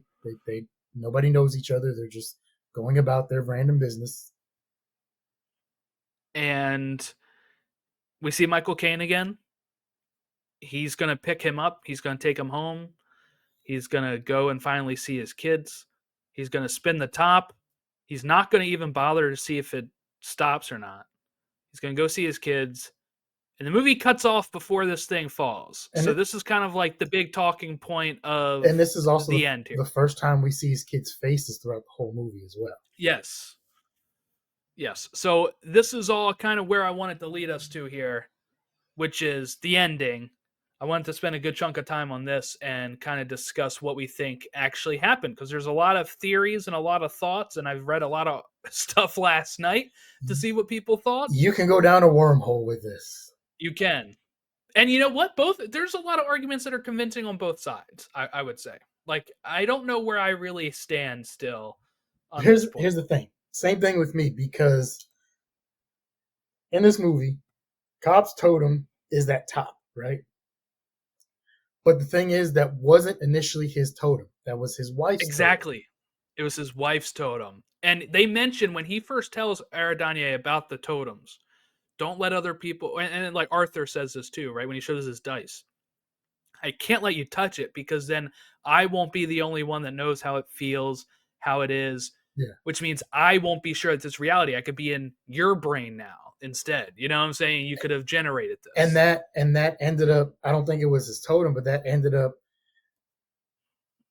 that had an effect in the beginning, because when Saito was on the ground in one of the dream states, he was touching a rug down there that he knew Yes. wasn't his rug somehow. Like, I'm not saying that was his totem, but he, based on the feel, whatever that rug was, he knew it wasn't accurate, and knew that gave him the thing of, oh, this isn't real. We're in a dream. Yeah, it wasn't his totem. What it was is it was his. They had like actually generated his house, Yeah, I think, or his apartment or something. Like they had actually generated something that he would know, and that was the mistake. And that's why Leo says multiple times to Eridane, like, do not generate anything real because that will let people start to see like the cracks in it type of yeah, thing. Like, is it, like only generate new stuff from your mind because in that case, he fell onto the rug and realized this doesn't feel the way it usually yeah, feels, and it broke the immersion. So it's very similar to like the, not letting people know what your totem is or not let them touch it. So that way they would not be able to accurately portray it enough. So have you So you've you know seen it's the real. theory that that's not actually his totem, that his totem is actually his wedding? Yes, I've seen that theory. I don't know if I buy that the totem is the wedding ring, but I do see because he mentions this every time he dreams, they are together, him and Mal, Yeah, and that would make sense that his wedding ring would then be in every dream if he is still together with her in the dream. So in every dream, he has his wedding ring on. In reality, he has no wedding ring on. The ending has him without the ring.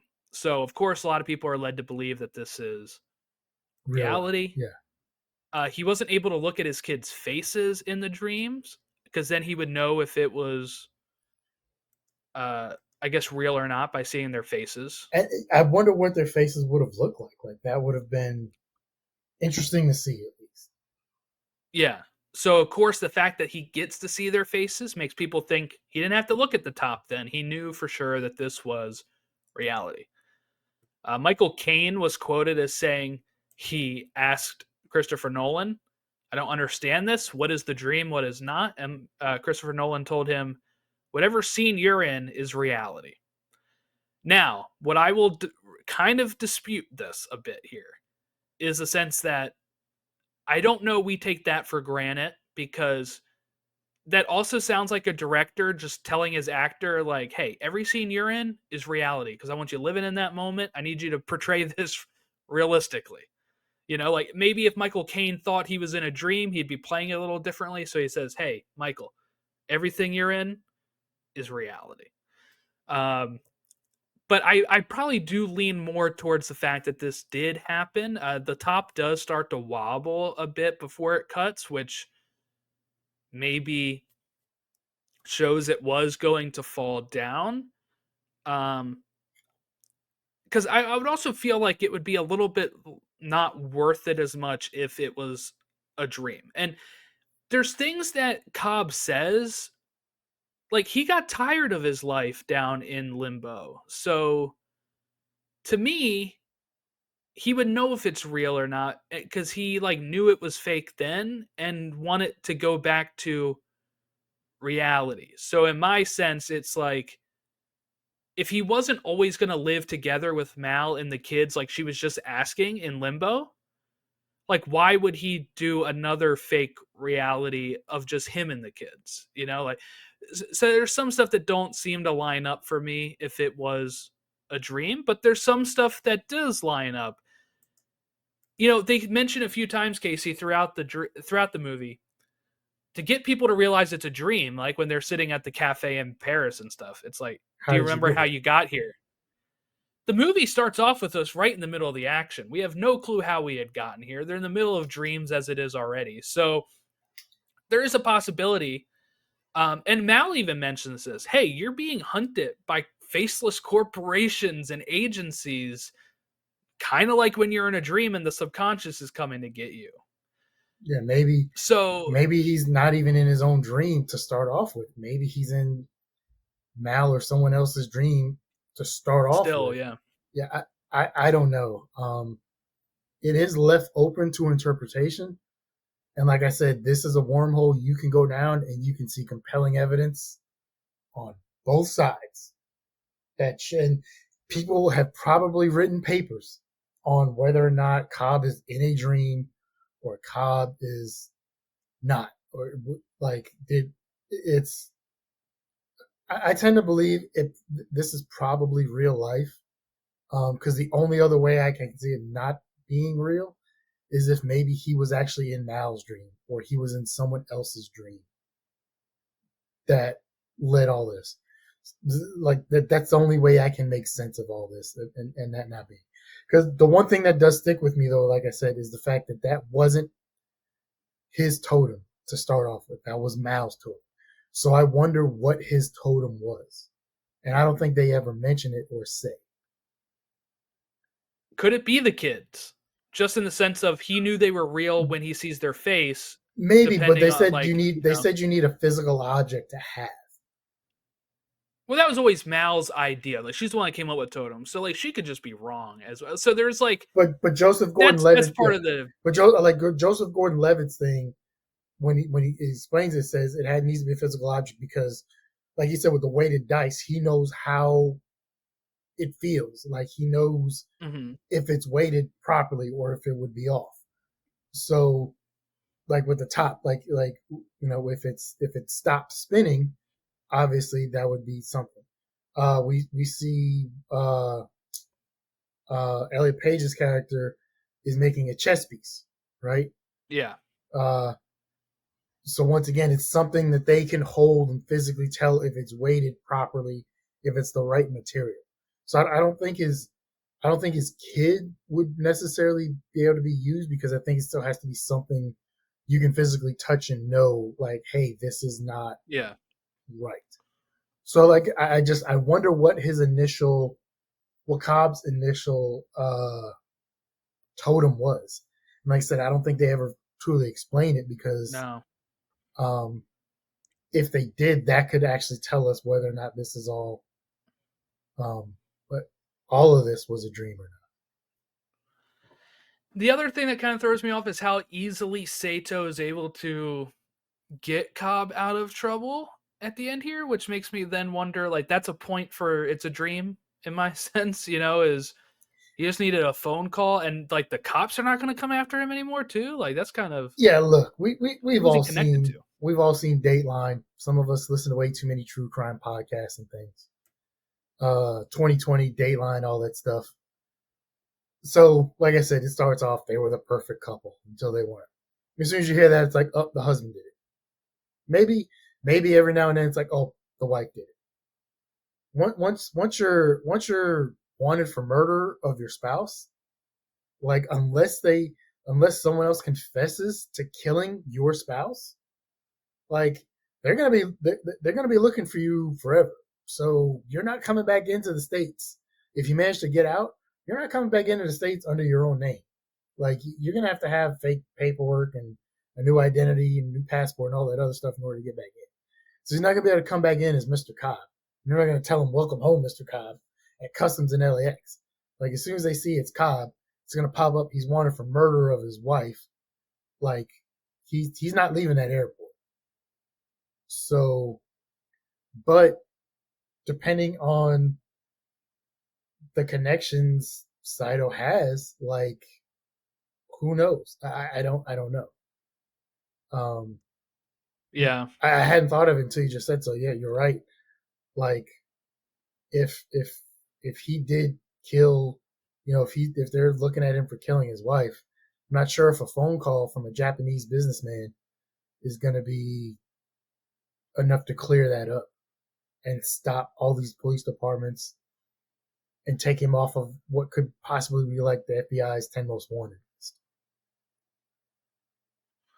Yeah, that was one thing I was kind of wondering about with the ending here. But I would say I probably still lean that it is a uh, that it's reality. Um, Nice happy ending in that regard. But because otherwise, then I guess like there is a theory I kept seeing where people say that like the team that he is getting together is actually incepting him and trying to get him to wake up. Um, and that like Michael Caine's character is actually Tom Hardy's character. You know how you can disguise how you look in the Yeah, levels and stuff. Like I saw a theory like that, and that Eridanye was actually Mal, and like but it didn't really seem to make too much sense with me when I was reading that one. So, um, I will say I think it is probably clever that they cut it before it fell, so that way it can spark this debate and people can have these different interpretations. I don't know if it would have like had as much lasting impact in theories if you end up showing the top fall yeah, or keep spinning, So I think that is probably because that's one thing I was spoiled on is that the top it cuts to the top spinning, yeah. right? And I kind of understood what that would mean, but after seeing the whole context of the movie, I was like, Oh, this makes a huh, lot I more don't sense now. Yeah, yeah, than what I saw people talking about. So um but yeah, so I kind of like that it was maybe a little open ended. I'm usually not one for ambiguous endings, but I guess maybe because I knew it was one going into it, I was a little bit more open to it. Um, but yeah, so I guess we're both maybe more team reality, yeah. so that's good. We'll go over to our stats, and then we'll go to critical reception. And then I guess memes. We already talked about the meme. Is that the only meme? The only one I can think of. And like I said, people do this thing now where they just take other stuff and say "ception" as if it's like a thing within the Yeah, thing within the thing. So like that's something as well in the pop culture zeitgeist here. Um, so this is not an adaptation. This is not a franchise, but it is +1 for Christopher Nolan, which sits him at 2 films, Interstellar and Inception. Uh, that ties him with the second most. That is second most, because Peter Jackson and James Cameron both have 3 films. 2 films, he's tied with Jerry Zucker, who did Rat Race and Airplane, Richard Donner, who did Goonies and Scrooged, and now Christopher Nolan with Interstellar and Inception. On the uh, starring side here, actors, we have a +1 for Michael Caine, moving him to 2 because of Interstellar and Inception. And then a bunch of +1s. Hardy, And I think Leo, I Page. think a lot of these people are going to come back. Probably Leo, Elliot Page, Joseph Gordon-Levitt, Tom Hardy, Cillian Murphy, Marion Cotillard, Ken Watanabe So, uh, so are here's the are thing, all one film. real quick. Did you see that he wrote that part specifically for Watanabe because he he wasn't in Batman Begins enough? He said, and he wanted to give him Oh no, something I didn't more. see that. Yeah, Nolan specifically wrote that for him. Um, how do you feel about Joseph Gordon-Levitt as an action star or doing action roles? Like, it seemed a little weird and out of place because I don't know. I just never saw him in that aspect or that light before, Oh, and I I've don't seen think. him in stuff like that. Like I saw him in Looper, which is a movie he is like the star Yeah, of. I see. So I haven't seen Looper. I know he did that, yeah. but I haven't seen Looper. Um, Um, but yeah, I grew up knowing him from Third Rock from the Sun, so it is a little a little different. and I haven't seen him do anything like that since. And I'm not saying he's bad at it, but it He was just in the seems. Batman movies as a cop, right? So, But he did. I don't think he really did much in Dark Knight Rises. dude, this guy is still only 44 years old. Like He's he is still so young. he's younger than me. Jesus. But like, yeah, like I said, I'm not saying he was bad. I'm not saying it was horrible. He sucked or anything. It's just weird because maybe maybe if I saw him in it more, it might feel a little more normal and natural. You know what I'm saying? But like I Yeah, said, yeah. because I've seen him starting so young from Third Rock, and he's done some like small rom coms or roles like that, and it was a little off to see him in in that like outside of the action stuff, like it was fine. You know what I'm saying? But then seeing Hmm. him do the action stuff, it was just a little weird for me. Like I don't know how I feel about this. No, I thought he was fine. Like I said though, I guess been conditioned for it with Looper, which I thought he was really good in. So, um, but I like Joseph Gordon-Levitt as a whole actually too. I need to probably watch more stuff with him, but like um, he's in um quite a few things. Like I liked him in The Dark Knight Rises. I don't like that he was kind of hinted to be Robin. I was gonna say, do you are you one of the people who would have liked to have seen his character after The Dark Knight Rises, No, whether it was a Robin or whatever character he was going to be, or no? no, I think he is like I think he would have been fine as Robin, but when you make him a cop called Detective Blake the whole time, and then you reveal his name was Robin Blake the whole time, it's just like what are you doing? I don't know. It's just I'm not totally up with the DC lore. Blake is what is it? Tim Blake was a Robin, or no, it's actually Tim Drake. The Blake comes from nowhere. It's just okay. like one of those things where they don't want to be comic booky. They could have just made him Detective Grayson and it would be like Dick Grayson instead, but they named him Robin as his first name to hint at Robin instead of just making like the right like Dick Grayson or Tim Drake or So Jason Todd. They could have made him any of those names and he, that probably would have been better. here's the thing: how can he be the Robin without a Batman, though? Well, that's the thing. He was going to take over as Batman, I guess. So it's another weird reason that they called him Robin. I don't know because Dick Grayson in the comics does take over as Batman a couple times for Bruce. So again, just calling him like Detective Grayson probably would have landed better for people that kind of clown on the whole Robin Blake thing. Just an odd thing. Oh yeah, we also have some names to add here. We have two A's, Arthur and Eridane. We have D for Dom Cobb, E for Eames. We have Mal, so another M, and P for Peter Browning. R for Robert Fisher, and then we also have our first Y, S for Sato, and then we have our first Y, Yusuf. So I know he's a few characters deep. He is important. He is the chemist, and he ends up being the first Y. So I wanted to include him on the alphabet. So we have no X, no Z, and no U, and those are the What only about Q? letters. Didn't we have a not have a No, we Q? still have no Q, but we'll get there with Bond eventually. So not as worried about that. Oh, we don't have an I either. That's kind of shocking. Hmm. And I'm gonna add a new field here, and I'm gonna go back and double check all this. But with this movie, we have our fourth movie composed or co-composed by Hans Zimmer. So he is our like I would assume he's our top composer at this time. I don't know if we had anybody else that had like four. We would of course would have three with Howard Shore because he did three Lord of the Rings movies, but um, I don't know if we're even close to anybody Okay, else. so let me see if I can guess. He did this. He did Yep. Interstellar. Mm-hmm. I believe he did Gladiator. Yep. I don't know what the fourth one is. The Rock. Ah, okay. I wouldn't have seen that one coming, but now that makes sense. If you look through his filmography, it is like real scattered on what he's done. He did Gladiator in 2000 and then Road to El Dorado.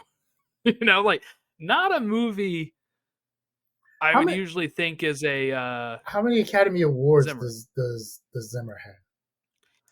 Oh, that's a really good question. Let me see if I can find that answer. Okay, before you look it up, would you over under 5?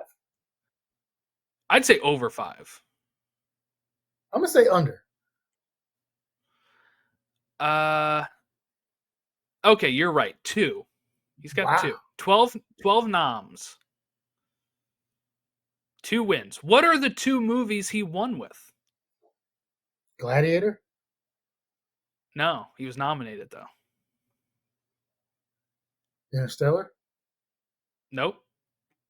I, This is I don't I crazy. don't know what else he's done. So So he like, won the he in 95 he won it with Lion King. okay, that I'll buy And then that for $1. 2022 he won it with Dune. He has not won it So with a Christopher Nolan movie. wow. But he was nominated for Inception, Interstellar, and Dunkirk. He was nominated for Gladiator. He was nominated for Sherlock Holmes, the Jude Law, Robert Downey Jr. Movie. But yeah, so he's man, he's done a lot, a lot. He also won a British Academy Award with the BAFTA through with Dune, but he did not win one for Lion King, I guess. Now he did win a Golden Globe for Gladiator, Okay. but then again, nothing else except for Dune and Lion King. So Dune and Lion King seem to be his like most praised scores, I guess. I haven't seen Dune, so I don't have any desire to watch Dune. I'll probably get around to it sometime. But I hear good things about part two, so we'll see. Stacked cast as well. Okay, the critical reception. I forgot to dive into this, but it was uh, very well received. It is a 8.8 on IMDb with 3 million votes ratings. It's got an 87 on Rotten Tomatoes. Um, so yeah, really good. I don't know if I have the Metacritic. I imagine it's probably in like the 8.5 to 9 range. It's got to be up there. Let's see. Metacritic for Inception 8.7, is 8.8. 8.8. Yeah. 74 Metascore, user score 8.8. But yeah, so that is our stats and critical reception for Inception. I'll kind of keep thinking about other stats I can add that, like, I'm going to send you a list of movies. You'll have to let me know if you've seen them in theaters. I obviously did not see this in theaters because I haven't seen it. So I'm stuck at 7 still. So Casey, let us know, what are we watching next time? Well, hold on. We got to talk about what we thought about this one. Oh yeah, I You got got to to give give a my rate. ratings. I'm all So over the place. before you give yours, even though this was your pick, I'll give mine. Yeah, because you've Um, seen it. so it's been a while since I've seen this one. I watched it 2012, 2013, somewhere in that range, probably. Haven't watched it since until I watched it for this podcast. I will say I enjoyed it more this time than the first time I watched it. Now, maybe because I had watched it once previously, and I was, even though it's been a while, I was able to understand it more this time around than I did the first time. I'm sure you were probably a little confused at different points because this was your first time watching this. And like I Mm-hmm. said, with a lot of Nolan stuff, he does these things where you get a better appreciation for him after you watch it on subsequent viewings. Maybe just because I'm older and more mature. Maybe just because I was maybe possibly paying more attention to it this time for the podcast as compared to 10, 12 years ago, whatever it was that I watched it the first time. Great cast. I give it a 4.5. I thought it was a really good movie. I still, like I said, the one thing I don't really like is the fact that he makes a lot of his stuff so convoluted and confusing at times. But that's him. Like we talked about with a lot of other directors before, John Woo and other people. Like they have their styles, they have their kind of movie that they make. Um, and he's the kind of director who has the cachet to make the kind of movie that he wants to make. Like I can't imagine. I can't imagine like he's gonna get a lot of notes from like studio executives and being like, "Hey, can we do this? Can we do that?" I don't know the kind of person he is or personality he has, but I'm pretty sure he might be able to just say "piss off" in a nice British accent and make like do what he wants to do because he is Sir Christopher Nolan and he has the right and the ability to do that. And he's earned that. He has also earned the right and the ability to do that. Like he has put in the work and effort to make some really great films. So he's definitely earned that. So I give it a 4.5. All right. Um, so like you mentioned, I gave Interstellar a 4.5 when we first watched it last year, almost a year ago. Yeah, And um, I also have Memento very highly regarded. I had watched that years ago now. I don't even know how long ago. That was probably my first real Nolan exposure outside of the Batman movies. yeah. It's been a while since I've seen And Memento myself. really enjoyed Memento. This movie I originally gave 4 stars after watching it, but after reading some stuff online and how much it made me sit and think and study, I think I bumped it up to 4.5, 4.5 stars. Um, Kind of just the more I sat with it, the more I ended up liking certain choices and stuff. I think Leo is very good in this movie.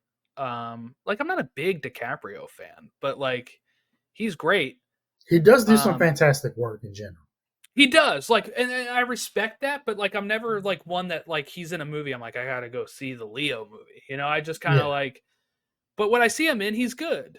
Um, and this when he sees Mal jump and his like screams of like oh god yeah. Jesus Christ and all like really good acting. And one thing I want to point out, I almost forgot, I feel like that's the only scene that takes place at night in the whole movie, because I was thinking about it, like most of the movies during the day, Hmm. and in the dreams they're like during the day. So like I wonder if that was a choice to like make it like stand out more because it was at night and it's outside the window. Like I don't know, but like it worked for me. It's something that made me I think stick with the scene a bit, was that it like jumps out as being at night. I never noticed I that. can't I can't think of anything else. If anybody's listening or watching and you know another scene that takes place at night, let me know. But that that scene was really good. So Leo was really good. I think the performances in the movie elevate the script. Not that like the script's bad, but there are some like look, there's some wonky lines in this when you're having to explain this stuff to other characters and it's like you're trying to explain it to the people watching. Like there's some scenes where they wrote that in there to explain it to us watching it, right? And some of it like sticks out a bit. Um some of it is needlessly complicated at times, but I think the performances really elevated the script. So I bumped it up to 4.5. I still think I like Interstellar more than this Yeah, if I I'm would say comparing the two Nolan Interstellar would movies. definitely be like a 4.51. You know. And is Nolan like our meme king? Because not only did we have the Leo meme in this one, we had the McConaughey meme Yeah, with the no, and then also him like crying watching the video and stuff. Like, there's yeah. two good memes in Interstellar. So, uh, but yeah, so that'll wrap us up on the Inception talk. So Casey, what are we watching next time? All right. So Jordan, are a sports fan, correct? I know the Yes, I answer am. is yes. Yes, you are. Okay. If I had to ask you, what would be some of the most memorable sports days that you can remember? What would they be? Uh, I can probably think like of two for you. like for my personal sport memories, it would be Yeah, like you may not be able to remember the exact day, right? But like what happened yeah, on but like these. I can think of two yeah, for you that I would probably say would be for two that would probably be for yeah. you.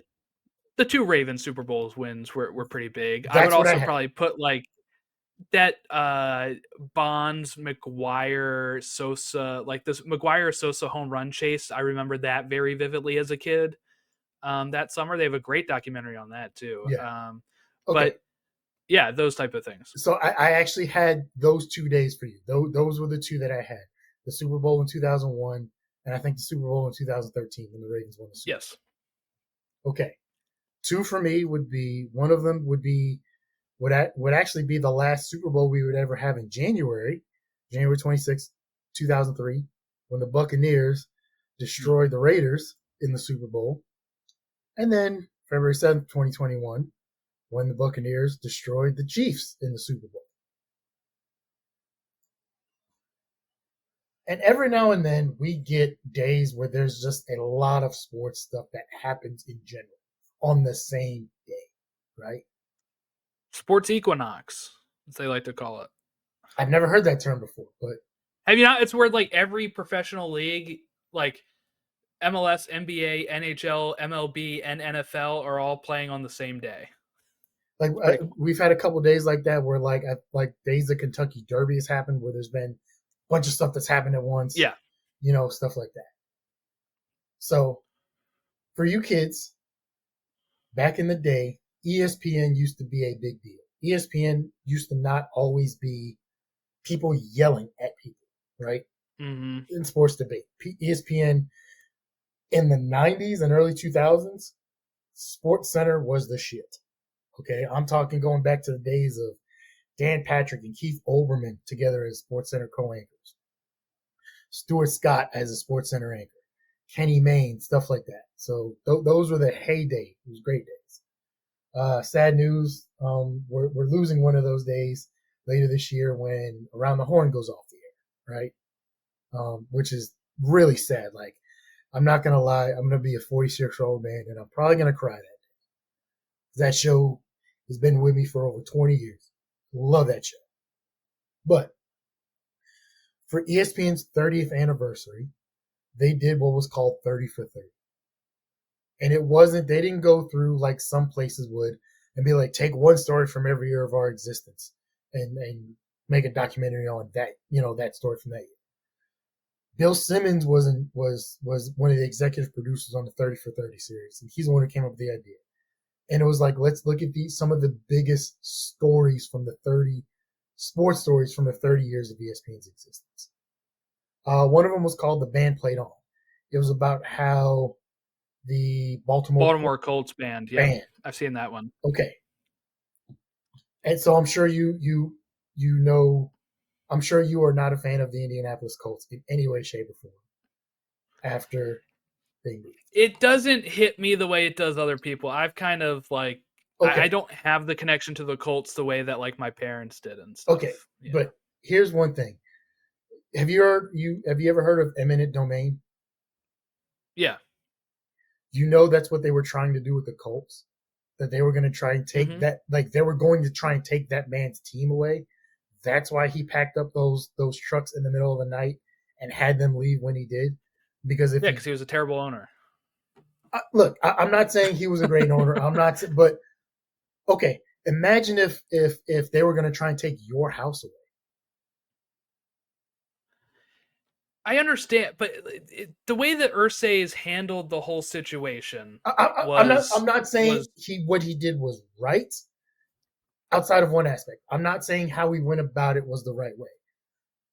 For years, all I had heard was that Ursay had just packed up in the middle of the night and loaded up trucks, had him take a bunch of different routes, and the team mm-hmm. left in the middle of the night, right? But Yeah. it wasn't until later on when I watched another documentary or some stuff and then heard that, oh, he did that because they were going to try and use eminent domain to take the team away from him. That's when my thought kind of flipped a little bit of like, oh, that makes a little more sense why he did what he did. And that's why I can kind of sympathize with him a little bit and honestly say I might have done the same thing under those circumstances of like, you're not going to take my team away from me. Two Pablos, about Pablo Escobar and a player from, it's going to tie into this one I'm going to talk about here in a second. Mm-hmm.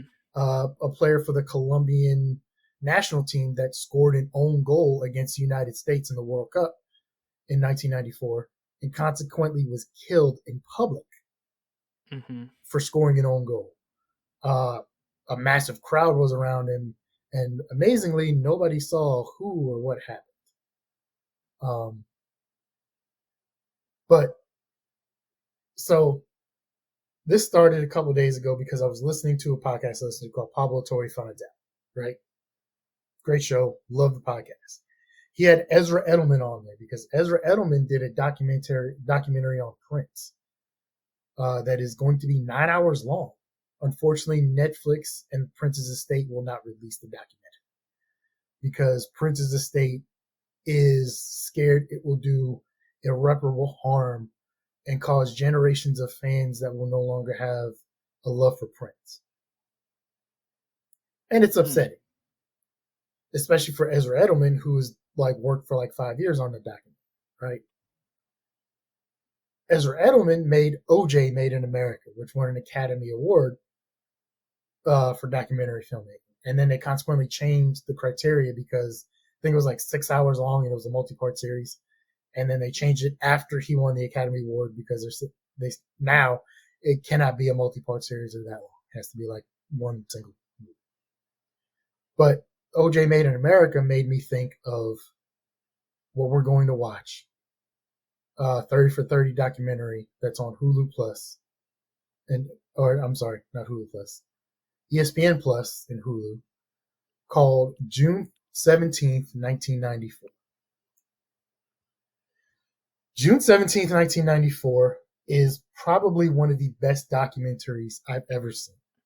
There's something very special about it, which I won't explain here. We'll talk about it next time. On this day, June 17th, 1994, Arnold Palmer is playing his final round at the 1994 U.S. Open. The 1994 FIFA World Cup, hosted in the United States, was kicked off with then President Bill Clinton and Oprah Winfrey with a game in Chicago. The New York Rangers celebrate their 1994 Stanley Cup Finals win with a parade in New York City. Game 5 of the 1994 NBA Finals between the Houston Rockets and New York Knicks happened that night.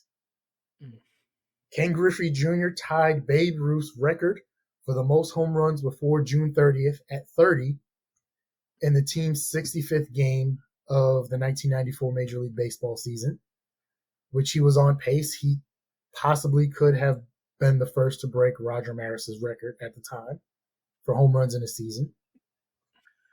But June 17th, 1994 is remembered mostly for one incident.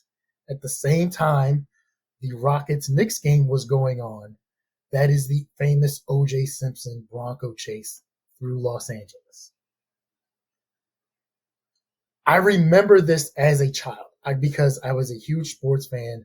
I remember watching this NBA Finals game, and I remember them breaking in with footage and everything that happened with this O.J. Simpson chase. And we will talk more about the whole O.J. Simpson thing and everything later next week. But I remember all of these things happening, and like I said, I was a huge sports fan, and I was a huge Sports Center fan. So I remember seeing like all of this stuff, and I didn't realize the massive amount of sports that happened and major things that happened on that day. And then when the 30 for 30 came out, I saw some of them live on ESPN, and then I got a box set and I watched it. And then when I watched this one and it hit me, and I was like, wow, like it was a historical day that you didn't really realize was going to be historical for so many things until later. And the way they made this documentary, like I said, I don't want to spoil it for you or for anyone else. It's done in such a unique way, right? That it really just tells this story. And you weren't even born yet for this one, were you? Or you were a Yeah, few it was. years No, old. I was 3 Okay, yeah. So or turning 3. yeah, so uh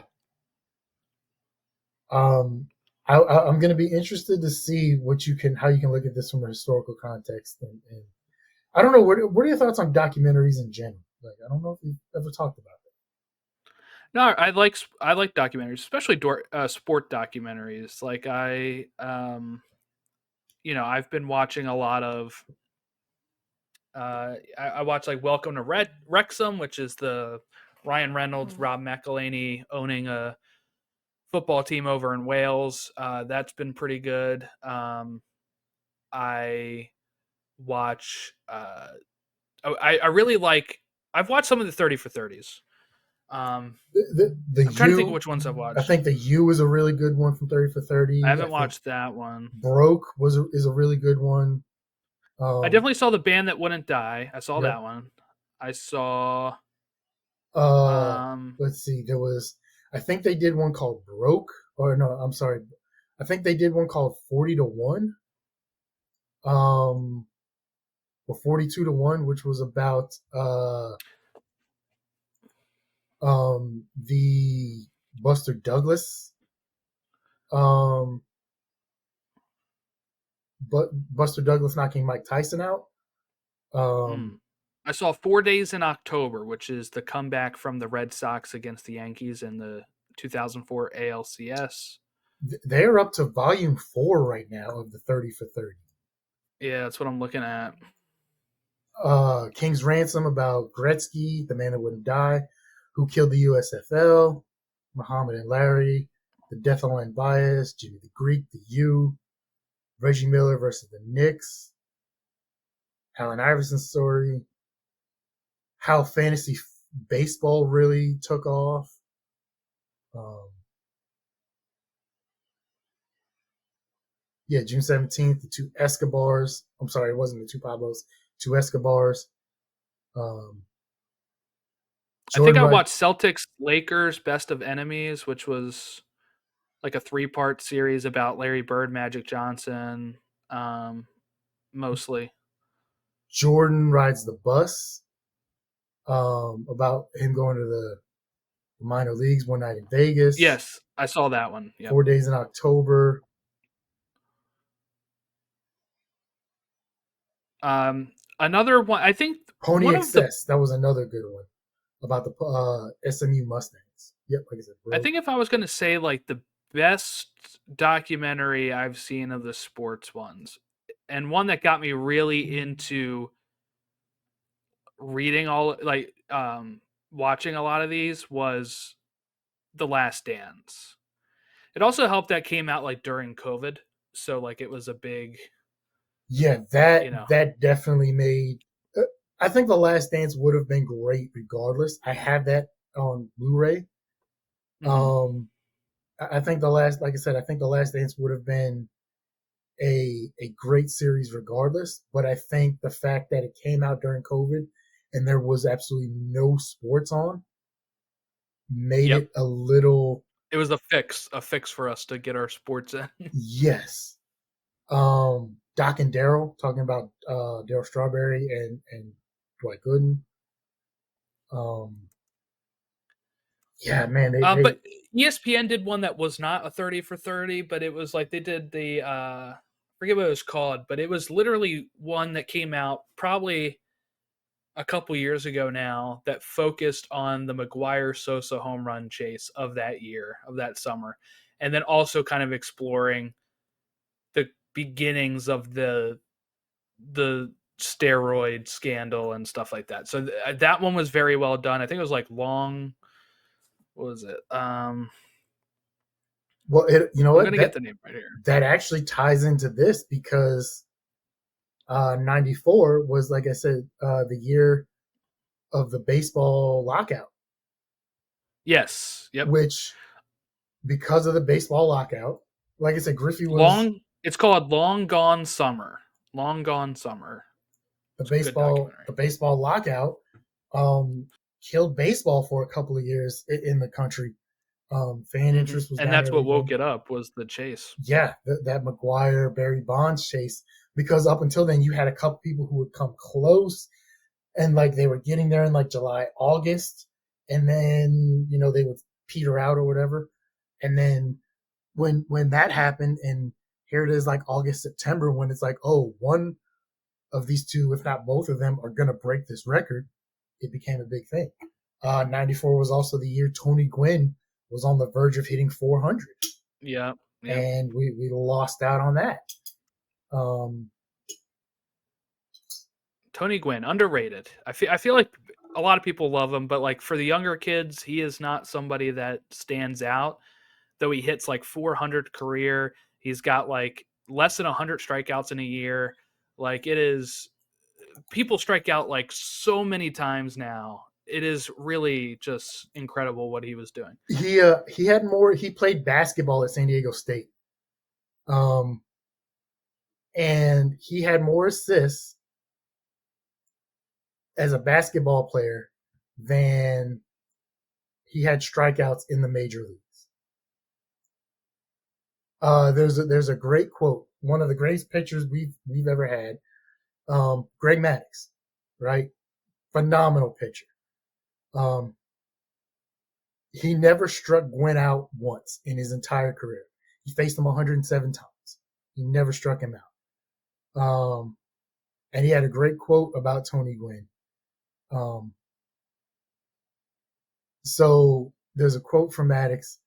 Um, he talked about how changeups, um, having control, are more important than velocity because no hitter can tell the exact speed of a pitch except for one. The quote is, "You just can't do it," Maddox said. Sometimes hitters can pick up differences in spin. They can identify pitches if there are different release points, or if a curveball starts with an upward hump as it leaves a pitcher's hand. But if a pitcher can change speeds, every hitter is helpless, limited by human vision. Limited by human vision, except for that expletive, Tony Gwynn. In 1995, he batted 368.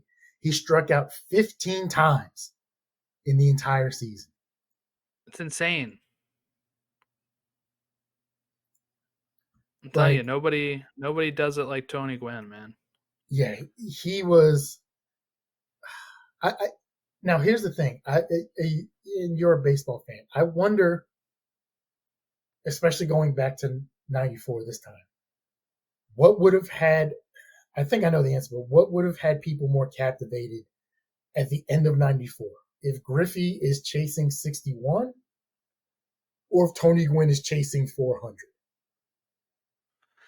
Probably still the home runs. Chicks dig the long ball, Yeah, right? Like that's that. But at that point, like 400 still has not been done since like Ted Williams, right? yeah. Like that would probably be a really big. People Be, can always hit home runs, right? Like I feel like that would still be if it was today too. Like the 400 watch is huge. Luis Ariz was close to it for a good chunk of the season last Wasn't year he at like 360, because 370 for a while or something like that? yeah, there was some time where he was actually over 400 as well, but then like of course starts He has a falling slump. down a bit. Mostly just, but the thing is like again, if he did that, that would be huge because it is just unheard of, especially in today's game where It's home people run or do nothing, strike basically. out. Yeah, people strike out a lot. And like Luis Ariz doesn't strike out a lot. So he's kind of like that, but it's not as sexy now too because people I feel like people back then appreciated Tony Gwynn. I don't know if we like see a lot of people be like, well, all Luis Ariz does is hit singles. It's like, yeah, but getting on base is such a big part of baseball. Like How else do you get people to score runs? You get on base, someone else moves you forward, and eventually someone knocks you exactly. in. Yeah, I'm not a big fan of the home run or nothing. Like, look, a good home run, a monstrous home run is fantastic. Like you Yeah, said, but chicks if dig you're the long swinging ball. for the fences all the time, And now we have it's a launch angle and all this other stuff, bat speed. mm-hmm. I, but I can't imagine they would have broken in at the end of a season for every at bat like they would for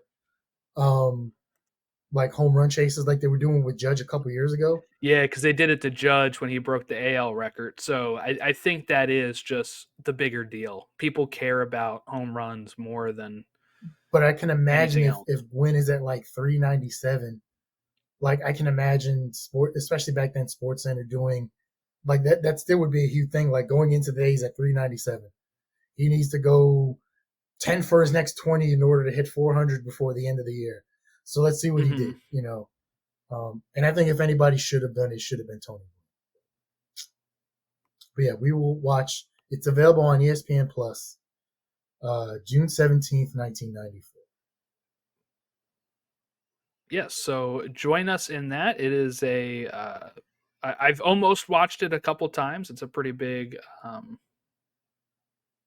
well-known documentary. I feel like so. June 17th, 1994, 30 for 30 on ESPN Plus. It's only like an hour long, so Yeah, so we'll have 52 minutes. So we'll have a little shorter. Well, we might have a longer discussion than that, but I mean, like it'll be a shorter topic we're covering. yeah, 52 minutes, probably the shortest we've done. Because even when we do TV shows, we do like yeah, like a two or string three, of them. so it still takes like over an hour of the subject. All right.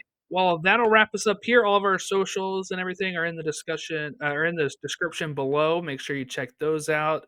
You can follow us there. You can send us your thoughts on these things. Inception, did it actually happen or not? Let us know in the comments below. And we'll catch you next time when we talk some sports.